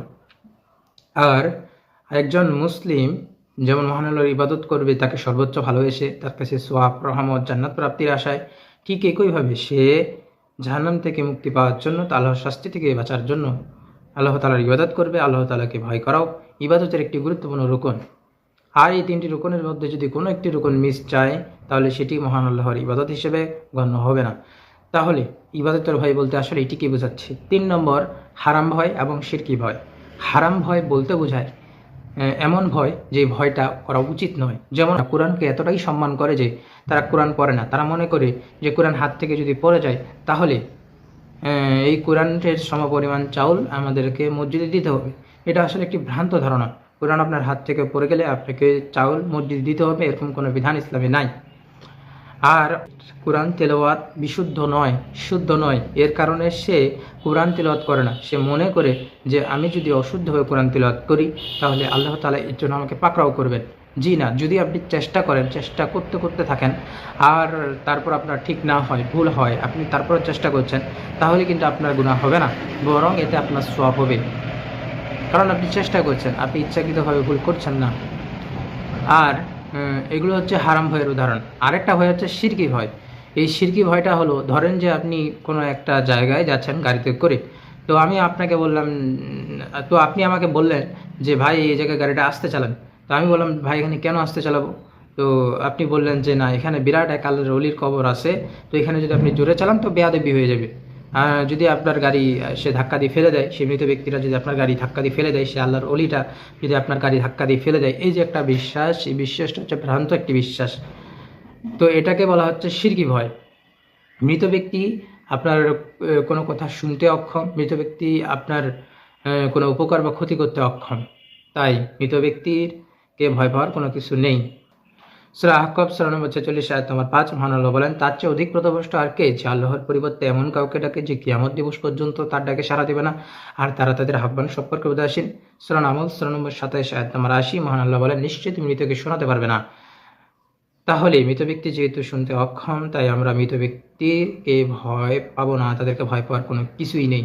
ইব্রাহিম আলহিসাল্লাম, হুদ আলহিসাল্লাম, আল্লাহ রসুল সাল্লাহ আলি সাল্লামের লোকেরা তাদেরকে তাদের মূর্তির ভয় দেখাতো, কিন্তু আল্লাহর নবীরা তাদের সেই মূর্তিদেরকে কিন্তু ভয় পায়নি। আর বর্তমান যুগেও তাওহীদপন্থীদেরকে মাজার পূজারীরা এ ধরনের কথাবার্তা বলে থাকে যে কবরের সাহিত্য বুজুর্গের সাথে বেয়াদবি করিস না, অচিরেই ধ্বংস হয়ে যাবি। তাদের উদ্দেশ্যে আমি কোরআনুল কারীমের একটি আয়াত বলতে চাই, সূরা আল ইমরান 3 আয়াত নম্বর 175। সে তো শয়তান, সে তোমাদেরকে তার বন্ধুদের ভয় দেখায়, তোমরা তাদেরকে ভয় করো না, বরং আমাকে ভয় করো যদি তোমরা মুমিন হও। সূরা ফাতির 35 আয়াত নম্বর 28, মহান আল্লাহ বলেন, বান্দাদের মধ্যে কেবল জ্ঞানীরাই আল্লাহকে ভয় করে। তাহলে ভয় করা একটি গুরুত্বপূর্ণ ইবাদত। তো 7 নম্বর হচ্ছে তাবিজ কবজের শিরক। তাবিজ কবজের শিরক বলতে বোঝানো হয় বিপদাপদ থেকে রক্ষার জন্য শরীরের কোনো অঙ্গে তাবিজ লটকানোকে বোঝানো হয়। তো যারা তাবিজ লটকান তাদের কাছে আমার প্রশ্ন যে আল্লাহ রসুল সাল্লাল্লাহু আলাইহি ওয়াসাল্লাম কি তাবিজ লটকিয়েছেন? জি না। লটকাতে বলেছেন? জি না। সাহাবীগণ পড়েছেন, পড়তে বলেছেন? জি না, বলেননি। তাহলে তারা যদি না পড়েন, তারা যদি পড়তে না বলেন, তাহলে আপনারা কেন পড়ছেন? এটা হচ্ছে আপনাদের নিকটে আমার প্রশ্ন। আল্লাহ রসুল সাল্লাল্লাহু আলাইহি ওয়াসাল্লাম বলেন, মুসনাদে আহমদের 17422 নম্বর হাদিস, মান তাআল্লাকা তামিমাতান ফাকাত আশরাকা, যে ব্যক্তি তাবিজ ঝুলালো সে শিরক করলো। তাহলে এখানে আল্লাহ রসুল বলেছেন যে ব্যক্তি তাবিজ ঝুলালো সে শিরক করলো। মুসনাদে আহমদ 16771 নম্বর হাদিস, উকবা ইবনে আমির রাদিয়াল্লাহু আনহু থেকে বর্ণিত, একদা একদল লোক রসুল সাল্লাল্লাহু আলাইহি ওয়াসাল্লামের খিদমতে হাজির হলেন।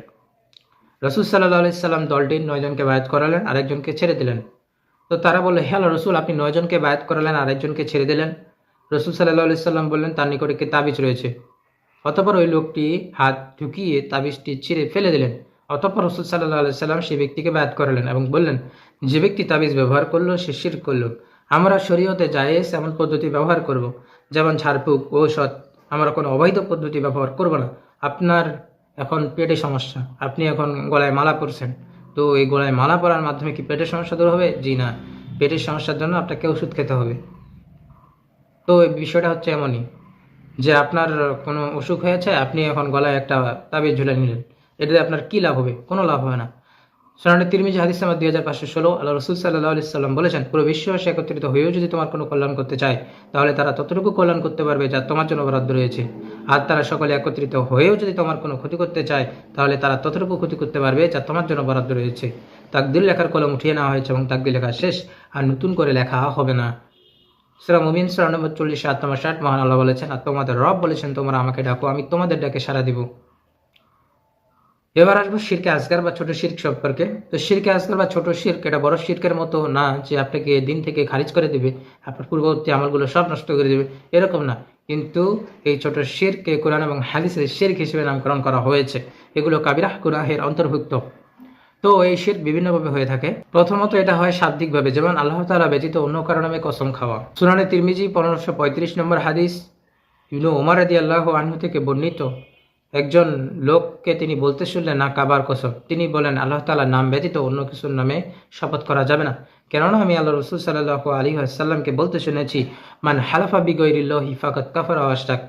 আল্লাহ তাআলার নাম ব্যতীত অন্য কিছুর নামে যে ব্যক্তি শপথ করলো সে যেন কুফরি করলো অথবা শিরক করলো। তাহলে আল্লাহ তাআলা ব্যতীত অন্য কারো নামে কসম খাওয়া যাবে না। আবার এইভাবে বলা যে যদি আল্লাহ ও আপনি না থাকতেন, আল্লাহ ও আপনি যা চান, এগুলো শব্দগত শিরকের অন্তর্ভুক্ত। দ্বিতীয়ত হচ্ছে অন্তরের মধ্যে গোপনভাবে শিরক। এই ধরনের শিরক অনেকগুলো রয়েছে। তার মধ্যে একটি হচ্ছে রিয়া বা প্রদর্শন ইচ্ছা। এটা আবার দুই ধরনের রয়েছে। একটা হচ্ছে মুনাফিকদের রিয়া। মুনাফিকদের রিয়া হচ্ছে এরকম যে সেটা তারা আসলে প্রকৃতপক্ষে অন্তর থেকে ঈমান আনেনি, কিন্তু তারা বাহ্যিকভাবে কিছু নেক আমল করে, যেমন আল্লাহ রসুলের পিছনে সালাত আদায় করতো আব্দুল্লাহ ইবনে উবাই, কিন্তু এ ব্যক্তি ঈমান আনেনি, কিন্তু সে বাহ্যিকভাবে আল্লাহ তাআলা রসুলের পিছনে সালাত আদায় করতো, কিন্তু প্রকৃতপক্ষে সে মুসলিম ছিল না। আল্লাহ তাআলা কোরআনুল কারীমে বলেন, সূরা বাকারা সূরা নম্বর 2 আয়াত নম্বর 8-9, মানুষের মধ্যে এমনও আছে যারা বলে আমরা আল্লাহ ও পরকালের প্রতি ঈমান এনেছি, অথচ আদৌ তারা ঈমানদার নয়। তারা আল্লাহকে এবং যারা ঈমান এনেছে তাদেরকে প্রতারিত করতে চায়, অথচ তারা নিজেদেরকেই ধোঁকা দিচ্ছে এবং তারা তা অনুভব করে না।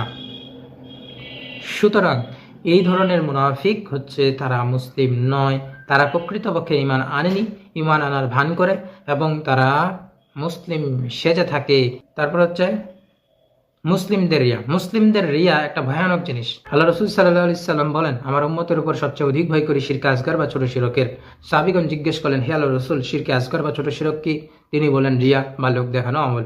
বুলবুল মারাম 1484 নম্বর হাদিস, সহিহ হাদিসে কুদসি হাদিস নম্বর 7 এবং মুসনাদে আহমদের হাদিস। আবু সাঈদ খুদরি রাদিয়াল্লাহু আনহু থেকে বর্ণিত, আমাদের নিকট রাসূল সাল্লাল্লাহু আলাইহি ওয়াসাল্লাম বের হয়ে এলেন। আমরা তখন মসিহ দাজ্জাল সম্পর্কে আলোচনা করছিলাম। রাসূল সাল্লাল্লাহু আলাইহি সাল্লাম বললেন, আমি কি তোমাদের এমন বিষয় অবহিত করব না যা আমার মতে তোমাদের জন্য মসিহ দাজ্জালের চেয়ে ভয়ঙ্কর? রাবী বলেন, আমরা বললাম, জি অবশ্যই। তিনি বললেন, মানুষ সালাত পড়তে দাঁড়ায় এবং মানুষের দৃষ্টি আকর্ষণের জন্য সুন্দররূপে সালাত আদায় করে। তাহলে এই হলো মুসলমানদের রিয়া আর লোক দেখানো আমল। আল্লাহ তাআলা আমাদের সকলকে এই সমস্ত শিরকি কর্মকাণ্ড থেকে বেঁচে থাকার তৌফিক দান করুক, আমিন। আসসালামু আলাইকুম। আসসালামু আলাইকুম ওয়া রাহমাতুল্লাহ। বিসমিল্লাহ, আলহামদুলিল্লাহ, ওয়াসসালাতু ওয়াসসালামু আলা রাসূলিল্লাহ ওয়া আলা আলিহি ওয়া সাহবিহি আজমাইন, আম্মা বাদ। সমস্ত প্রশংসা আল্লাহ রাব্বুল আলামিনের জন্য। দরুদ ও সালাম বর্ষিত হোক নবী মুহাম্মদ সাল্লাল্লাহু আলাইহি ওয়াসাল্লামের উপরে। আজকে আলোচনা করব তাওহীদুল আসমা ওয়া সিফাত সম্পর্কে। আল্লাহর সুন্দর নামসমূহ এবং সুউচ্চ গুণাবলীকে তার জন্য সাব্যস্ত করা এবং সকল প্রকার দোষ ত্রুটি হতে আল্লাহ রাব্বুল আলামিনকে মুক্ত ও পবিত্র বলে মনে করা, এটাকেই বলা হয় তাওহীদুল আসমা ওয়াস সিফাত, আল্লাহর নাম ও গুণাবলী। আল্লাহ তাআলার নাম এবং গুণাবলীর ক্ষেত্রে কিভাবে শরীক হয়? আমরা মনে রাখবো যে আল্লাহ তাআলার নাম 99 এর মধ্যে সীমাবদ্ধ নয়, বরং আল্লাহ তাআলার নাম অগণিত অসংখ্য, আল্লাহ তাআলার গুণ অগণিত অসংখ্য। এই নামসমূহের বা এই গুণসমূহের কোনো একটিকে বা কোনো একটি অংশ বা পুরোপুরি যদি কারো অস্বীকার করে, তাহলে সেটাকে বলে তাওহীদুল আসমা ওয়াস সিফাতে অস্বীকার করার মাধ্যমে শিরক করা। আর যদি অংশীদার করে, তাহলে অংশীদার করার মাধ্যমে শিরক করা হয়। এবার আমরা কোরআন এবং হাদিস থেকে তাওহীদুল আসমা ওয়াস সিফাতের দলিলগুলো সম্পর্কে জানব। প্রথমত জানব কোরআন হতে তাওহীদুল আসমা ওয়াস সিফাতের দলিল। প্রথম দলিল সূরা আরাফ সূরা 7 আয়াত নম্বর 180। আল্লাহ রাব্বুল আলামিন বলেন, আর আল্লাহর জন্যই রয়েছে সব উত্তম নাম, কাজেই সেই নাম ধরেই তাকে ডাকো আর তাদেরকে বর্জন করো যারা তার নামের ব্যাপারে বাঁকা পথে চলে, তারা নিজেদের কৃতকর্মের ফল শীঘ্রই পাবে। এই আয়াতে আল্লাহ তাআলা এই কথাটি বলেছেন যে আল্লাহ রাব্বুল আলামিনের নামগুলো সবই উত্তম এবং এই সমস্ত নামসমূহ দ্বারা তাকে আহ্বান করারও আমাদেরকে আহ্বান করার তিনি আদেশ করেছেন। এবং যারা তার নামের ব্যাপারে বাঁকা পথে চলে, অপব্যাখ্যা করে, তাদেরকে আল্লাহ তাআলা কঠিন পরিণতির জন্য হুঁশিয়ারি করেছেন। তাই আমরা আল্লাহ তাআলার নাম এবং গুণাবলীর ক্ষেত্রে সতর্ক থাকব, অস্বীকার করব না এবং অপব্যাখ্যাও করব না। আল্লাহ রাব্বুল আলামিন বলেন সূরা তাওহা সূরা নম্বর 20 আয়াত নম্বর 8, আল্লাহ ব্যতীত সত্য কোনো ইলাহ নেই, সব সৌন্দর্যমণ্ডিত নাম তারই। এছাড়াও আপনারা সূরা হাসর সূরা নম্বর 59 আয়াত নম্বর 22 থেকে 24 এবং সূরা বাকারা সূরা নম্বর 2 আয়াত নম্বর 255 দেখুন। কোরআনের অসংখ্য আয়াত আল্লাহর নাম এবং গুণাবলীর দলিল। এবার আসি হাদিস থেকে তাওহীদুল আসমা ওয়াস সিফাতের দলিল। আবু হুরায়রা রাদিয়াল্লাহু আনহু হতে বর্ণিত, আল্লাহ রাসূল সাল্লাল্লাহু আলাইহি ওয়াসাল্লাম বলেছেন, আল্লাহর 1টি তথা 99টি নাম রয়েছে, যে ব্যক্তি এই নামগুলি হিফাজত করবে সে জান্নাতে প্রবেশ করবে। সহিহ বুখারী হাদিস নম্বর 2734 এবং 7392। তো এই হাদিসে আল্লাহ রাব্বুল আলামিনের 99 নামের বৈশিষ্ট্য ফজিলত বর্ণনা করা হয়েছে, কিন্তু এই হাদিস দ্বারা আল্লাহ তাআলার মোট নাম সংখ্যা কিন্তু বর্ণনা করা হয়নি। অনেকে হাদিস থেকে মনে করে যে আল্লাহ তাআলার নাম 99টি, আসলে প্রকৃতপক্ষে আল্লাহ তাআলার নাম 99টি নয়, বরং আল্লাহ তাআলার নাম অগণিত অসংখ্য, যা সম্পর্কে তিনি আমাদেরকে জানাননি। ধরুন আমার কাছে অনেকগুলো টাকা রয়েছে, কিন্তু আমি সেই অনেকগুলো টাকার মধ্যে 100 টাকা খাস করে রেখেছি সাদকা করার জন্য। তার মানে এটা নয় যে আমার কাছে যে 100 টাকা আছে, এই 100 টাকা আমি খাস করে রেখেছি সাদকা করার জন্য, তার মানে এটা নয় যে আমার কাছে আর কোনো টাকাই নাই। ঠিক তেমনি ভাবে আল্লাহ রাব্বুল আলামিন এই হাদিসে 99 নামের বৈশিষ্ট্য ফজিলত বর্ণনা করেছেন। এখানে তিনি নামের মোট সংখ্যা বর্ণনা করেননি। তো এই হিসাবটা আসলে অনুরূপ ভাবেই হবে। আর তাহলে আমরা বুঝলাম যে আল্লাহ তাআলার নাম 99 এর মধ্যে সীমাবদ্ধ নয়। আর এর প্রমাণে প্রখ্যাত সাহাবী আব্দুল্লাহ ইবনে মাসউদ রাদিয়াল্লাহু আনহু থেকে হাদিস রয়েছে। হাদিসটি পাবেন তাবারির মুজামুল কবির এবং মুসনাদ আহমদ 3712 তে। এই আয়াতে এই হাদিসটিতে একটি সুন্দর দোয়া উল্লেখ করা হয়েছে এবং এই দোয়ার মধ্যে এক জায়গায় এই কথা বলা হয়েছে যে সেই নাম যা তুমি তোমার কিতাবে নাজিল করেছো অথবা সিও ইলমের ভান্ডারে নিজের জন্য সংরক্ষণ করে রেখেছো। অর্থাৎ আল্লাহ রাব্বুল আলামিনের এমন কতগুলো নাম রয়েছে যা তিনি নিজের ইলমের ভান্ডারে নিজের জন্য সংরক্ষণ করে রেখেছেন। অর্থাৎ আল্লাহ রাব্বুল আলামিনের কিছু নাম আমরা কিতাবে পাই, কিছু নাম আমরা জানি না, সেই নামগুলো তিনি জানেন, আমাদের জানা এটা সম্ভব নয়। তাহলে আল্লাহ রাব্বুল আলামিনের নাম যে 99 এর মধ্যে সীমাবদ্ধ নয়, এই হাদিস দ্বারা আমরা এটা স্পষ্টভাবে বুঝতে পারছি। আল্লাহর প্রত্যেকটি নামই তার একটি একটি গুণকে শামিল করে। যেমন আল্লাহর নাম আলিম, তার জ্ঞানের গুণকে, ইলমের গুণকে। আল্লাহর নাম হাকিম, প্রজ্ঞাময়, তার প্রজ্ঞার গুণকে। সামি, সর্বশ্রোতা, বাসীর, সর্বদ্রষ্টা, তার শোনা ও দেখা প্রমাণ করে। তাহলে আমরা জানলাম যে কোরআন এবং হাদিস থেকে তাওহীদুল আসমা ওয়াস সিফাতের দলিল। আসসালামু আলাইকুম। আসসালামু আলাইকুম ওয়া রাহমাতুল্লাহ। সমস্ত প্রশংসা আল্লাহ রাব্বুল আলামিনের জন্য। দরুদ ও সালাম বর্ষিত হোক নবী মুহাম্মদ সাল্লাল্লাহু আলাইহি ওয়াসাল্লামের উপরে। তাওহীদুল আসমা ওয়াস সিফাত হলো আল্লাহর সুন্দর নামসমূহ এবং সূচ্য গুণাবলীকে তার জন্য সাব্যস্ত করা এবং সকল প্রকার দুষ্প্রটি হতে আল্লাহ রাব্বুল আলামিনকে মুক্ত ও পবিত্র বলে মনে করা। এখন এই তাওহীদুল আসমা ওয়াস সিফাতে শিরক কিন্তু দুইভাবে হতে পারে। এক, আল্লাহ তাআলা তাওহীদুল আসমা ওয়াস সিফাতকে, নাম এবং গুণাবলীকে অস্বীকার করা। যেমন আরবের মুশরিকরা আল্লাহর রহমান নামকে অস্বীকার করত। আল্লাহ রাব্বুল আলামিন বলেন সূরা বনী ইসরাঈল 17 আয়াত নম্বর 110, বলুন তোমরা আল্লাহ নামে ডাকো বা রহমান নামে ডাকো, তোমরা যে নামেই ডাকো সকল সুন্দর নাম তো তারই। তাহলে আমরা আল্লাহ রাব্বুল আলামিনের কোন নাম অস্বীকার করব না যে নামগুলো তিনি কোরআন এবং হাদিসে উল্লেখ করেছেন, এবং আল্লাহ তাআলার নাম যে অগণিত অসংখ্য, এই থাকবে আমাদের আকীদা।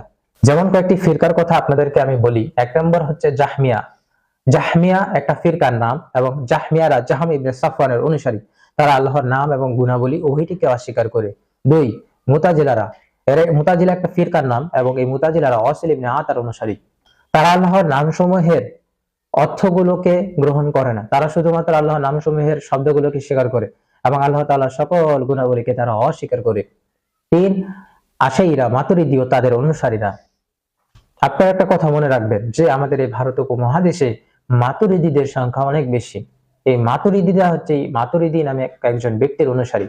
তো এই আশাইরা মাতুরিদি এবং তাদের অনুসারীদের আসলে বিভ্রান্তিটা কোথায়? তারা আল্লাহর কিছু নাম, তারা এই মাতুরিদের আল্লাহর নাম এবং কিছু গুণাবলী স্বীকার করে, সবগুলো তারা স্বীকার করে না। তারা বলে যে আল্লাহ তাআলার নামসমূহের মধ্যে কিছু নাম তার মাখলুককেও দেওয়া যায় এবং তার কিছু গুণেও গুণান্বিত করা যায়, আর এর ফলে আল্লাহর সাথে মাখলুকের অংশীদার স্থাপন করা হয়। তাই তারা এটা না করে এর থেকে বাঁচার জন্য দুটি পথকে বেছে নিয়েছে। তাদের বেছে নেওয়া প্রথম পথ হলো আল্লাহর নাম এবং গুণাবলীর দলিলগুলোকে বাহ্যিক তথ্য থেকে ঘুরিয়ে তারা ব্যাখ্যা করা। যেমন আল্লাহর হাতকে হাত না বলে নিয়ামত কুদরত বলা, আল্লাহর চোখকে নিয়ামত কুদরত বলা, ইস্তাওয়া মানে ক্ষমতা পাওয়া বলা। এভাবে তারা কোরআন কারীম এবং হাদিসের বাহ্যিক তথ্যে যে সমস্ত কথা এসেছে, সেই বাহ্যিক তথ্যের যে সমস্ত কথা রয়েছে, এগুলোকে তারা ঘুরিয়ে পেঁচে বিভিন্ন রকমের অপব্যাখ্যা তারা করে থাকে। যেমন আপনাদেরকে একটা উদাহরণ দিই। সূরা জুমার সূরা নম্বর 39 আয়াত নম্বর 67, মহান আল্লাহ রাব্বুল আলামিন বলেন, কিয়ামতের দিন গোটা পৃথিবী থাকবে তার মুষ্টিতে এবং আকাশসমূহ তার ডান হাতে ভাঁজ করা থাকবে। এই যে আল্লাহ রাব্বুল আলামিন এই আয়াতে বললেন এই কথাটি, এখন তারা এই কথাটি অপব্যাখ্যা করবে। অপব্যাখ্যা করে তারা একটা ভিন্ন কথা প্রচলন করাই দিবে, যেটা আল্লাহ বলেছেন সেটাকে বিকৃতি ঘটাই দেবে। এটাই হচ্ছে মাতুরিদীদের কাজ, আশাইরাদের কাজ। এবার তাদের বেছে নেওয়া 2 নম্বর পথ হলো যে তারা এই দলিলগুলোর অর্থ আল্লাহ তাআলার উপর ন্যস্ত করে। ফলে তারা বলে যে এর দ্বারা আল্লাহ তাআলা কি উদ্দেশ্য করেছেন তা আমরা জানি না। আর তারা এটাও বিশ্বাস করে যে দলিলগুলো বাহ্যিক অর্থ গ্রহণ করা যাবে না। অর্থাৎ সূরা নম্বর 39 আয়াত নম্বর 67 যে হাতের কথা বলা হয়েছে, তারা এই হাতকে কিন্তু হাত বলে স্বীকার করবে না। আবার তারা এটাও বলবে যে এই দলিলগুলোর অর্থ আমরা জানি না, আল্লাহ জানে। তাহলে তারা এই দুই রকমের পথ অবলম্বন করে আল্লাহর নাম এবং গুণাবলী অস্বীকার করার ক্ষেত্রে তাদের বিভ্রান্তির এবার জবাব দেওয়া হবে ইনশাআল্লাহ। প্রথম জবাব, যে আল্লাহ তাআলা ও তার রাসূল সাল্লাল্লাহু আলাইহি ওয়াসাল্লাম আল্লাহর জন্য নাম এবং গুণাবলী সাব্যস্ত করেছেন।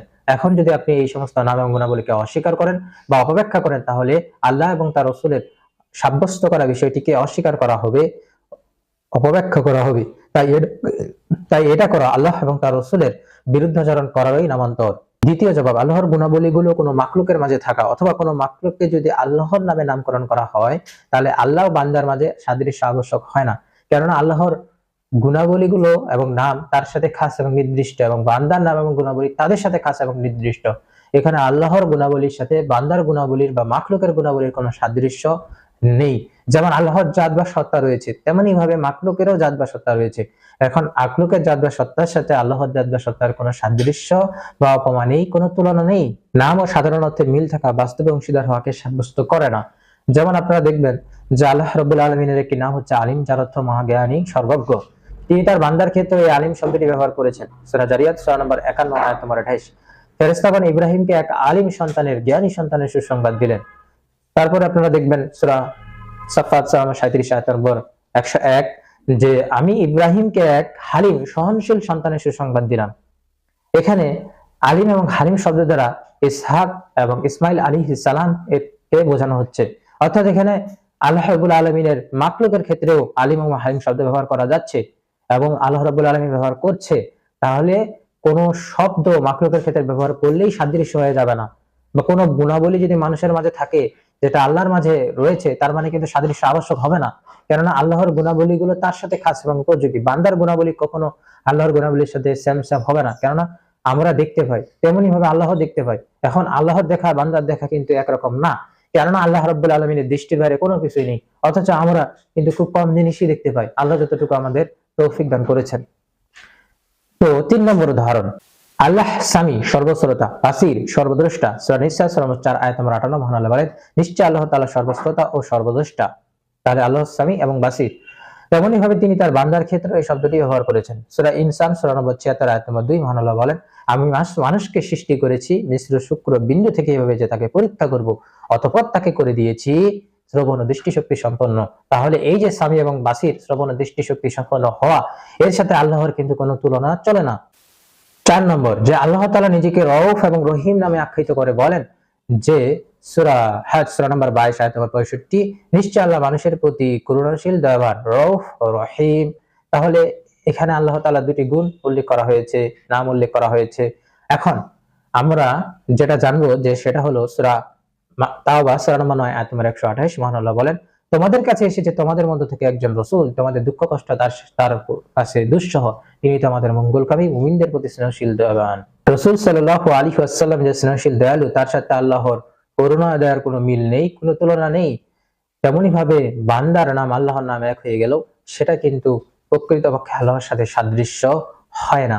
কোরআন এবং সহিহ হাদিস থেকে আমরা এরকম উদাহরণ আরো অনেক পেশ করতে পারবো ইনশাআল্লাহ, কিন্তু এই 4টাকেই আমরা যথেষ্ট বলে মনে করছি। আল্লাহ রাব্বুল আলামিনের নাম এবং গুণাবলী তার সাথে খাস এবং নির্দিষ্ট, এবং সৃষ্টিজীবের নাম ও গুণাবলী তাদের সাথে খাস এবং নির্দিষ্ট, এবং এগুলো একে অপরের সাথে সাদৃশ্যপূর্ণ নয়, একে অপরের সাথে এইগুলোর কোনো মিল নেই। আল্লাহ রাব্বুল আলামিন বলেন সূরা ইখলাস সূরা নম্বর 112 আয়াত নম্বর 4, ওয়া লাম ইয়াকুল্লাহু কুফুয়ান আহাদ, তার সমতুল্য কোনো কিছুই নেই। সূরা আশ-শুআরা সূরা নম্বর 42 আয়াত নম্বর 11 মহান আল্লাহ বলেন, লাইসা কামিথলিহি শাইউন ওয়া হুয়াস সামিউল বাসীর, কোনো কিছুই তার সাদৃশ্য নয়, তিনি সর্বশ্রোতা, সর্বদ্রষ্টা। তো এই যে আপনাদেরকে আমি এটা উল্লেখ করলাম যে কোনো কিছু তার সদৃশ্য নয় এবং তিনি সবকিছু শুনেন এবং দেখেন, এখানে আপনি একটা জিনিস খেয়াল করবেন যে আল্লাহ তাআলা তার সাথে অন্য কোনো কিছুর সাদৃশ্য হওয়াকে অস্বীকার করেছেন, কোনো কিছু তার সদৃশ্য নয়, লাইসা কামিথলিহি শাইউন। আর অপরপক্ষে তিনি আবার বলতেছেন যে তিনি সবকিছু শুনেন এবং দেখেন, তাহলে তিনি তার জন্য শোনা এবং দেখার গুণ সাব্যস্ত করছেন। আবার মানুষের ক্ষেত্রেও তিনি শোনা এবং দেখার গুণ বর্ণনা করছেন। তাহলে এটা বুঝতে হবে যে মানুষের শোনা দেখা এবং আল্লাহর শোনা দেখা একরকম নয়। তাহলে আল্লাহর নাম এবং বান্দার নাম এক হয়ে গেল, এটা কখনোই সাদৃশ্য হয় না। আবার কিছু গুণাবলী বান্দার মধ্যে থাকলেও সেটা কখনোই সেম হয়ে যায় না, কেন আল্লাহ রাব্বুল আলামিনের সত্তা আলাদা, মাখলুকের সত্তা আলাদা, এই দুটির মধ্যে তুলনা কখনোই চলে না। আশা করি বিষয়টি স্পষ্ট হয়েছে। তৃতীয় জবাব, যে যার পূর্ণতার গুণ নেই তিনি ইলাহ হওয়ার যোগ্য নয়। এজন্য ইব্রাহিম আলাইহিস সালাম তার পিতাকে বলেছিলেন, যখন তিনি তার পিতাকে বলেন, হে আমার পিতা, দেশ শুনে না দেখে না এবং তোমার কোনো উপকারে আসে না, তার ইবাদত কেন করো? তাহলে ইব্রাহিম আলাইহিস সালাম তিনি এটা বোঝাতে চাচ্ছেন যে ইলাহ হওয়ার যোগ্য সেই যে শুনে দেখে এবং আমাদের উপকারে আসে, সে ইলাহ হওয়ার যোগ্য নয় যে শুনে না দেখে না এবং আমাদের কোনো উপকারে আসে না। তাহলে কিন্তু এখানে আল্লাহ রাব্বুল আলামিনের গুণ থাকা আবশ্যক। এই আবশ্যকতা আমরা কোরআনুল কারীম থেকেই জানতে পারছি। যদি আল্লাহ রাব্বুল আলামিনের কোনো গুণই না থাকে তাহলে কিভাবে এইসব গুণ তিনি নিজে বর্ণনা করলেন যে এইসব গুণ এগুলো দরকারি, এগুলো থাকতেই হবে ইলাহের মধ্যে, যেটা ইব্রাহিম আলাইহিস সালামের তার পিতাকে বলা কথা থেকে আমরা জানতে পারছি। তাহলে আল্লাহ রাব্বুল আলামিনের গুণ থাকবে এবং আল্লাহ রাব্বুল আলামিনের গুণ আছে। চতুর্থ জবাব, গুণ থাকা পূর্ণতা, না থাকা অপূর্ণতা ও কমতি। যার কোনো গুণ নেই সে হয় অস্তিত্বহীন অথবা অপূর্ণ ত্রুটিযুক্ত, আর আল্লাহ রাব্বুল আলামিন সকল অপূর্ণ অস্তিত্বহীন হওয়া থেকে সম্পূর্ণ মুক্ত এবং পবিত্র। পঞ্চম জবাব, বাহ্যিক অর্থ থেকে আল্লাহর গুণগুলোকে ঘুরিয়ে অন্যদিকে নিয়ে যাওয়ার কোনো দলিল বা প্রমাণ নেই, আর তা বাতিল। কেননা সূরা জুমা সূরা নম্বর 29 আয়াত নম্বর 67 আল্লাহর হাতের কথা বলা হয়েছে।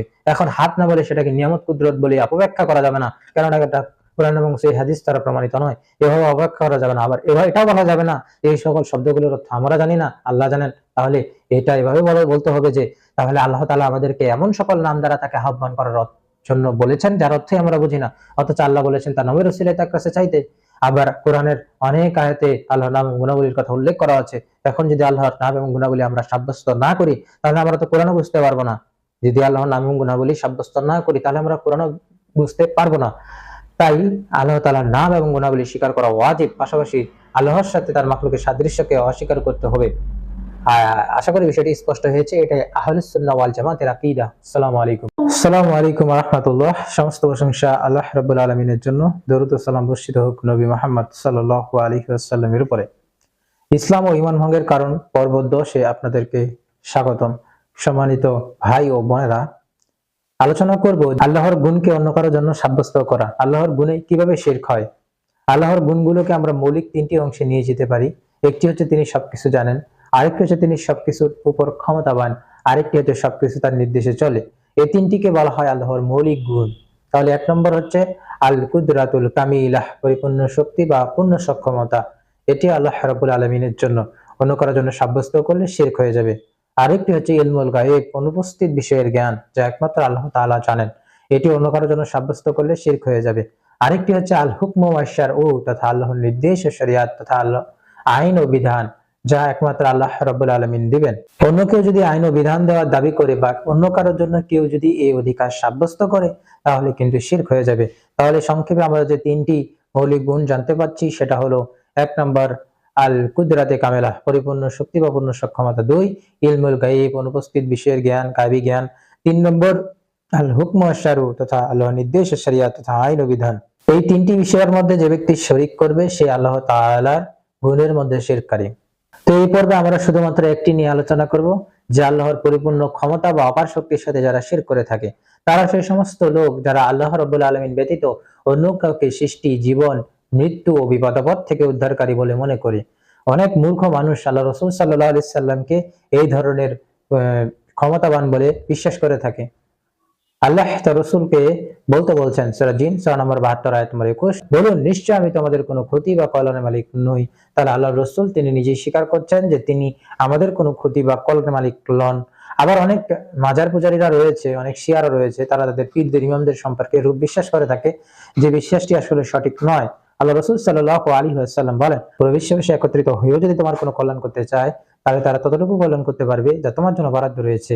আর তারা সকলে একত্রিত হয়েও যদি তোমার কোনো ক্ষতি করতে চায় তাহলে তারা ততটুকু ক্ষতি করতে পারবে যা তোমার জন্য বরাদ্দ রয়েছে।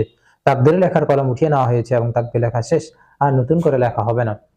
আবার তাহলে আমরা বুঝতে পারছি যে আমাদের কল্যাণ ও কল্যাণের মালিক হচ্ছেন একমাত্র আল্লাহ রাব্বুল আলামিন। আবার অনেকে কবরবাসী কোনো লোক সম্পর্কে এরূপ বিশ্বাস স্থাপন করে রাখেছে যে কবরবাসী তাদের কোনো বিপদ আপদ থেকে রক্ষা করতে পারে, এজন্য অনেকে কবরবাসীদের কাছে চায়। তো এই সমস্ত অজ্ঞদের সম্পর্কে মহান আল্লাহ বলেন সূরা আহকাফ সূরা 46 আয়াত নম্বর 5, তার চেয়ে অধিক ক্ষতিগ্রস্ত আর কে, যে আল্লাহর পরিবর্তে এমন কাউকে রাখে যে কিয়ামত দিবস পর্যন্ত তার ডাকে সাড়া দেবে না, আর তারা তাদের আহ্বান সম্পর্কে উদাসীন। সূরা নামল সূরা নম্বর 27 আয়াত নম্বর 80, মহান আল্লাহ বলেন নিশ্চয়ই তুমি মৃতকে শোনাতে পারবে না। তাহলে মৃত ব্যক্তিদের কাছে কোনো চেয়ে লাভ নেই, আবার মৃত ব্যক্তিরা আমাদের কোনো কথা তারা শুনতেও সক্ষম নয়, কাজেই তারা বিপদ আপদ থেকে আপনাদেরকে রক্ষা করবেন, এই কথাটি একেবারে পুরোপুরিভাবে ভ্রান্ত। বরং আমাদেরকে বিপদ আপদ থেকে রক্ষা করতে পারেন আল্লাহ রাব্বুল আলামিন। তাই বিপদ আপদ থেকে রক্ষা চাইবো আল্লাহ রাব্বুল আলামিনের কাছে। নবী সাল্লাল্লাহু আলাইহি সাল্লাম বলেছেন, যে ব্যক্তি আল্লাহ ব্যতীত অন্যকে তার সমকক্ষ হিসেবে আহ্বান করা অবস্থায় মারা যায়, সে জাহান্নামে যাবে। সহিহ বুখারী হাদিস নম্বর 4437। আমরা সাহায্য প্রার্থনা করব এবং ইবাদত করব একমাত্র আল্লাহ রাব্বুল আলামিনের। সূরা ফাতিহা আমরা বলি, ইয়্যাকা না'বুদু ওয়া ইয়্যাকা নাস্তাঈন। আমরা একমাত্র আপনার ইবাদত করি এবং একমাত্র আপনার নিকটেই সাহায্য প্রার্থনা করি। তাহলে আমরা সাহায্য প্রার্থনা করব একমাত্র আল্লাহ রাব্বুল আলামিনের কাছে। তাহলে আমাদের আকীদা থাকবে যে আমাদের বিপদ আপদ থেকে উদ্ধারকারী আল্লাহ তাআলা, আমাদের ভালো মন্দের মালিক, কল্যাণ ও অকল্যাণের মালিক এবং জন্ম মৃত্যু এর মালিক হচ্ছেন আল্লাহ তাআলা, এবং আল্লাহ রাব্বুল আলামিনের ক্ষমতাকে আমরা স্বীকার করব। আশা করি বিষয়টি স্পষ্ট হয়েছে। আসসালামু আলাইকুম। আসসালামু আলাইকুম ওয়া রাহমাতুল্লাহ। সমস্ত প্রশংসা আল্লাহ রাব্বুল আলামিনের জন্য। দরুদ ও সালাম বর্ষিত হোক নবী মুহাম্মদ সাল্লাল্লাহু আলাইহি ওয়াসাল্লামের উপরে। আজকে আলোচনা করব যে আল্লাহর পরিপূর্ণ জ্ঞানের সাথে যারা শিরক করে, অর্থাৎ তারা সেসব লোক যারা আল্লাহ ছাড়া অন্য কাউকে গায়েব জানে বলে বিশ্বাস করে থাকে। যে ব্যক্তি এটা মনে করে যে আল্লাহ ব্যতীত অন্য কেউ গায়েব জানে, তার এই আকীদাটা হলো শিরকি আকীদা। এবং যে ব্যক্তি নিজেকে গায়েব জানার দাবিদার বলে বিশ্বাস করে, ওই ব্যক্তি কাফের, কেননা সে আল্লাহ তাআলাকে মিথ্যাবাদী সাব্যস্ত করে। কারণ আল্লাহ রাব্বুল আলামিন বলেছেন যে তিনি কেবলমাত্র গায়েব জানেন। সূরা নামল সূরা নম্বর 27 আয়াত নম্বর 65 মহান আল্লাহ বলেন, বলো আল্লাহ ছাড়া আসমান সমূহে ও জমিনে যারা আছে তারা কেউ গায়েব জানে না। সূরা আনাম সূরা নম্বর 6 আয়াত নম্বর 59 মহান আল্লাহ বলেন, তার কাছে রয়েছে গায়েবের চাবি সমূহ, তিনি ছাড়া এই বিষয়ে আর কেউ জানে না। সূরা লুকমান সূরা নম্বর 31 মহান আল্লাহ বলেন, নিশ্চয় আল্লাহ তাআলার নিকট রয়েছে কিয়ামতের জ্ঞান, আর তিনি বৃষ্টি বর্ষণ করেন এবং জরায়ুতে যা আছে তিনি তা জানেন। আর কেউ জানে না আগামীকাল সে কি উপার্জন করবে, এবং কেউ জানে না কোন স্থানে সে মৃত্যুবরণ করবে। নিশ্চয় আল্লাহ সর্বজ্ঞ সম্যক অবহিত। তাহলে আমরা এই কোরআনুল কারীমের আয়াতগুলো থেকে জানতে পারছি যে আল্লাহ রাব্বুল আলামিন কেবলমাত্র গায়েব সম্পর্কে জানেন, অন্য কেউ নয়। এবার আসা যাক যে মুহাম্মদ সাল্লাল্লাহু আলাইহি ওয়াসাল্লাম কি গায়েব জানেন? জি না, মুহাম্মদ সাল্লাল্লাহু আলাইহি সাল্লাম গায়েব জানতেন না। আল্লাহ থেকে যতটুকু জানাতেন তিনি ঠিক ততটুকুই জানাতেন। সুতরাং আল্লাহ রাসূল সাল্লাল্লাহু আলাইহি সাল্লাম তিনি কিন্তু গায়েব জানতেন না। সহিহ বুখারী হাদিস নম্বর 7380 আম্মাজান আয়েশা রাদিয়াল্লাহু আনহা থেকে বর্ণিত, আল্লাহ রাসূল সাল্লাল্লাহু আলাইহি ওয়াসাল্লাম বলেছেন, যে ব্যক্তি বলবে যে মুহাম্মদ সাল্লাল্লাহু আলাইহি সাল্লাম গায়েব জানতেন, সে কেবল মিথ্যাই বলছে। সূরা আরাফ সূরা নম্বর 7 আয়াত নম্বর 188 মহান আল্লাহ বলেন, বলো আমি আমার নিজের কোনো উপকার ও ক্ষতির ক্ষমতা রাখি না, তবে আল্লাহ যা চান। আর আমি যদি গায়েব জানতাম তাহলে অধিক কল্যাণ লাভ করতাম এবং আমাকে কোনো ক্ষতি স্পর্শ করতো না। আমি তো কেবল সতর্ককারী ও সুসংবাদদাতা এমন কওমের জন্য যারা বিশ্বাস করে। সূরা আনাম সূরা নম্বর 6 আয়াত নম্বর 50 মহান আল্লাহ বলেন, বলো তোমাদেরকে আমি বলি না আমার কাছে আল্লাহর ভান্ডার সমূহ রয়েছে এবং আমি গায়েব জানি না, এবং তোমাদেরকে বলি না নিশ্চয় আমি ফেরেশতা, আমি কেবল তাই অনুসরণ করি যা আমার প্রতি ওহী নাজিল করা হয়। বলো অন্ধ আর চক্ষুষ্মান কি সমান হতে পারে? অতএব তোমরা কি চিন্তা করবে না? জিনেরা কি গায়েব জানে? না, জিনেরা গায়েব জানে না। কেউ যদি বিশ্বাস করে যে জিনেরা গায়েব জানে, তাহলে তার ঈমান থাকবে না, ওই ব্যক্তির ঈমান নষ্ট হয়ে যাবে। আল্লাহর নবী সুলাইমান আলাইহিস সালামের উপরে বাইতুল মুকাদ্দাস নির্মাণের কাজ তার উপরে ছিল, আর এই কাজগুলো তিনি ন্যস্ত করেছিলেন জিনদের উপরে। তারা সুলাইমান আলাইহিস সালামের ভয়ে তারা বাইতুল মুকাদ্দাস নির্মাণের কাজ করত। তো নির্মাণের কাজ সম্পূর্ণ না হওয়ার আগেই সুলাইমান আলাইহিস সালাম এর মৃত্যু হয়। তো তিনি তার মৃত্যুর আগে আল্লাহ রাব্বুল আলামিনের নির্দেশে তার কাজ নির্মিত মিহরাবে প্রবেশ করলেন এবং লাঠিতে ভর করে দাঁড়িয়ে গেলেন, যাতে তার দেহ নিচে পড়ে না যায়। সে আল্লাহর বিধান অনুযায়ী আল্লাহর ইবাদতের উদ্দেশ্যে ঠিক সেভাবেই ছিলেন যেভাবে তাকে বলা হয়েছিল। এবং দেখা গেল যে তার লাঠি থেকে তার দেহ পড়লো না ততদিন পর্যন্ত না বাইতুল মুকাদ্দাস নির্মাণের কাজ শেষ হলো। আর বাইতুল মুকাদ্দাস নির্মাণের কাজ শেষ হওয়ার পর সেই লাঠি উই পোকায় খেয়ে ফেলে তারপরে তার দেহটি পড়ে যায়। অতঃপর জিনেরা বুঝতে পারে যে তারা যদি গায়েব সম্পর্কে জানতো তাহলে তারা এই হাড়ভাঙ্গা খাটুনির আযাবের মধ্যে থাকতো না। আল্লাহ রাব্বুল আলামিন বলেন সূরা সাবা সূরা নম্বর 34 আয়াত নম্বর 14, অতঃপর যখন আমরা সুলাইমানের মৃত্যু ঘটালাম তখন ঘুণ পোকাই জিনদেরকে তার মৃত্যু সম্পর্কে অবহিত করলো। সুলাইমানের লাঠি খেয়ে যাচ্ছিল। অতঃপর যখন তিনি মাটিতে পড়ে গেলেন তখন জিনেরা বুঝতে পারলো যে যদি তারা অদৃশ্য বিষয়ে জানতো তাহলে তারা এই হাড়ভাঙ্গা খাটুনির আযাবের মধ্যে আবদ্ধ থাকতো না। তাহলে এই ঘটনা হচ্ছে ইবনে কাসির থেকে ইবনে আব্বাসের ব্যাখ্যা অনুযায়ী বলার চেষ্টা করা হয়েছে। এবং আপনারা এই বিষয়ে সুলাইমান আলাইহিস সালামের জীবনী সম্পর্কে জানতে নবীদের কাহিনী বইটি পড়ুন, শাহদুল্লাহ আল গালিব স্যারের লেখা। আর তাহলে আমরা এই ঘটনা থেকে এটা স্পষ্টভাবে বুঝতে পারছি যে জিনেরা গায়েব জানে না, কেননা সুলাইমান আলাইহিস সালাম এর শরীর কিন্তু লাঠিতে ভর করে দাঁড়িয়েছিল, কিন্তু তারপরও সেই জিনেরা বুঝতে পারেনি 1 বছরের মধ্যেও। এতে তাদের জিনদের গায়েব জানার দাফি অসার প্রমাণিত হয়। আশা করি বিষয়টি স্পষ্ট হয়েছে। আসসালামু আলাইকুম। আসসালামু আলাইকুম ওয়া রাহমাতুল্লাহ। সমস্ত প্রশংসা আল্লাহ রাব্বুল আলামিনের জন্য। দরুদ ও সালাম বর্ষিত হোক নবী মুহাম্মদ সাল্লাল্লাহু আলাইহি ওয়াসাল্লামের উপরে। সম্মানিত ভাই ও বোনেরা, আজকে আলোচনা করব আল্লাহর বিধানদাতা বা হাকাম গুণের সাথে কিভাবে শিরক হয়ে থাকে। আল্লাহর নাম হাকাম, যার অর্থ হুকুমদাতা, শরিয়াতদাতা। হুকুম ও শরিয়াতদাতা হচ্ছেন একমাত্র আল্লাহ রাব্বুল আলামিন। আর তারা শিরক করছে যারা আল্লাহর বিধানের বিপরীতে নিজেরা বিধান দেওয়ার ক্ষমতা রাখে বলে দাবি করে। অনুরূপভাবে তারাও শিরক করছে যারা নিজেরাই আল্লাহর বিধানকে পরিবর্তন করে দেয়, তারা আল্লাহর হাকাম গুণে শিরক করছে। আমরা দুনিয়ার কর্মকাণ্ডগুলোর ব্যাপারে বলছি না, যেগুলো আল্লাহর দ্বীনের সাথে, শরিয়াতের সাথে সাংঘর্ষিক নয়, কিন্তু যে সমস্ত ব্যাপারে আল্লাহর ডিরেক্টলি নির্দেশনা রয়েছে, সেই সমস্ত জিনিস যারা নিজেরাই পরিবর্তন করে দেয়, তারা কিন্তু মুশরিক হয়ে যাবে, তারা কিন্তু শিরক করছে। ওই সমস্ত জাতিরা শিরক করছে যারা তাদের লিডারকে বা পার্লামেন্টকে আল্লাহর আইন বিরোধী আইন রচনার অনুমতি দিয়ে রেখেছে। তাহলে আমরা সংক্ষিপ্তভাবে 3টি পয়েন্ট মনে রাখবো। 1, তারা শিরক করছে যারা আল্লাহর বিধান বিরোধী বিধান প্রবর্তনের ক্ষমতা কেউ রাখে বলে মনে করে। 2, যারা মনে করে আল্লাহর বিধানের সমপর্যায়ের অন্য কোনো বিধান রয়েছে। 3, যারা মনে করে যে আল্লাহর বিধানকে কেউ পরিবর্তন করে তার স্থলে অন্য কোনো বিধানকে কেউ কার্যকর করার ক্ষমতা রাখে। তো এই 3 প্রকারের ব্যক্তি কিন্তু শিরক করে থাকে। আল্লাহ রাব্বুল আলামিন বলেছেন সূরা ইউসুফ সূরা নম্বর 12 আয়াত নম্বর 40 যে বিধান দেওয়ার অধিকার একমাত্র আল্লাহরই। সুনানে আবু দাউদ হাদিস নম্বর 4955 আল্লাহ রাসূল সাল্লাল্লাহু আলাইহি ওয়াসাল্লাম বলেন, আল্লাহই হলেন হাকাম এবং তার নিকটেই ন্যায় বিচার নির্দেশ। তাহলে হুকুম এবং শরিয়াত দেওয়ার অধিকার একমাত্র আল্লাহ রাব্বুল আলামিনের, তিনি ব্যতীত অন্য কারো নয়। আশা করি সেটি স্পষ্ট হয়েছে।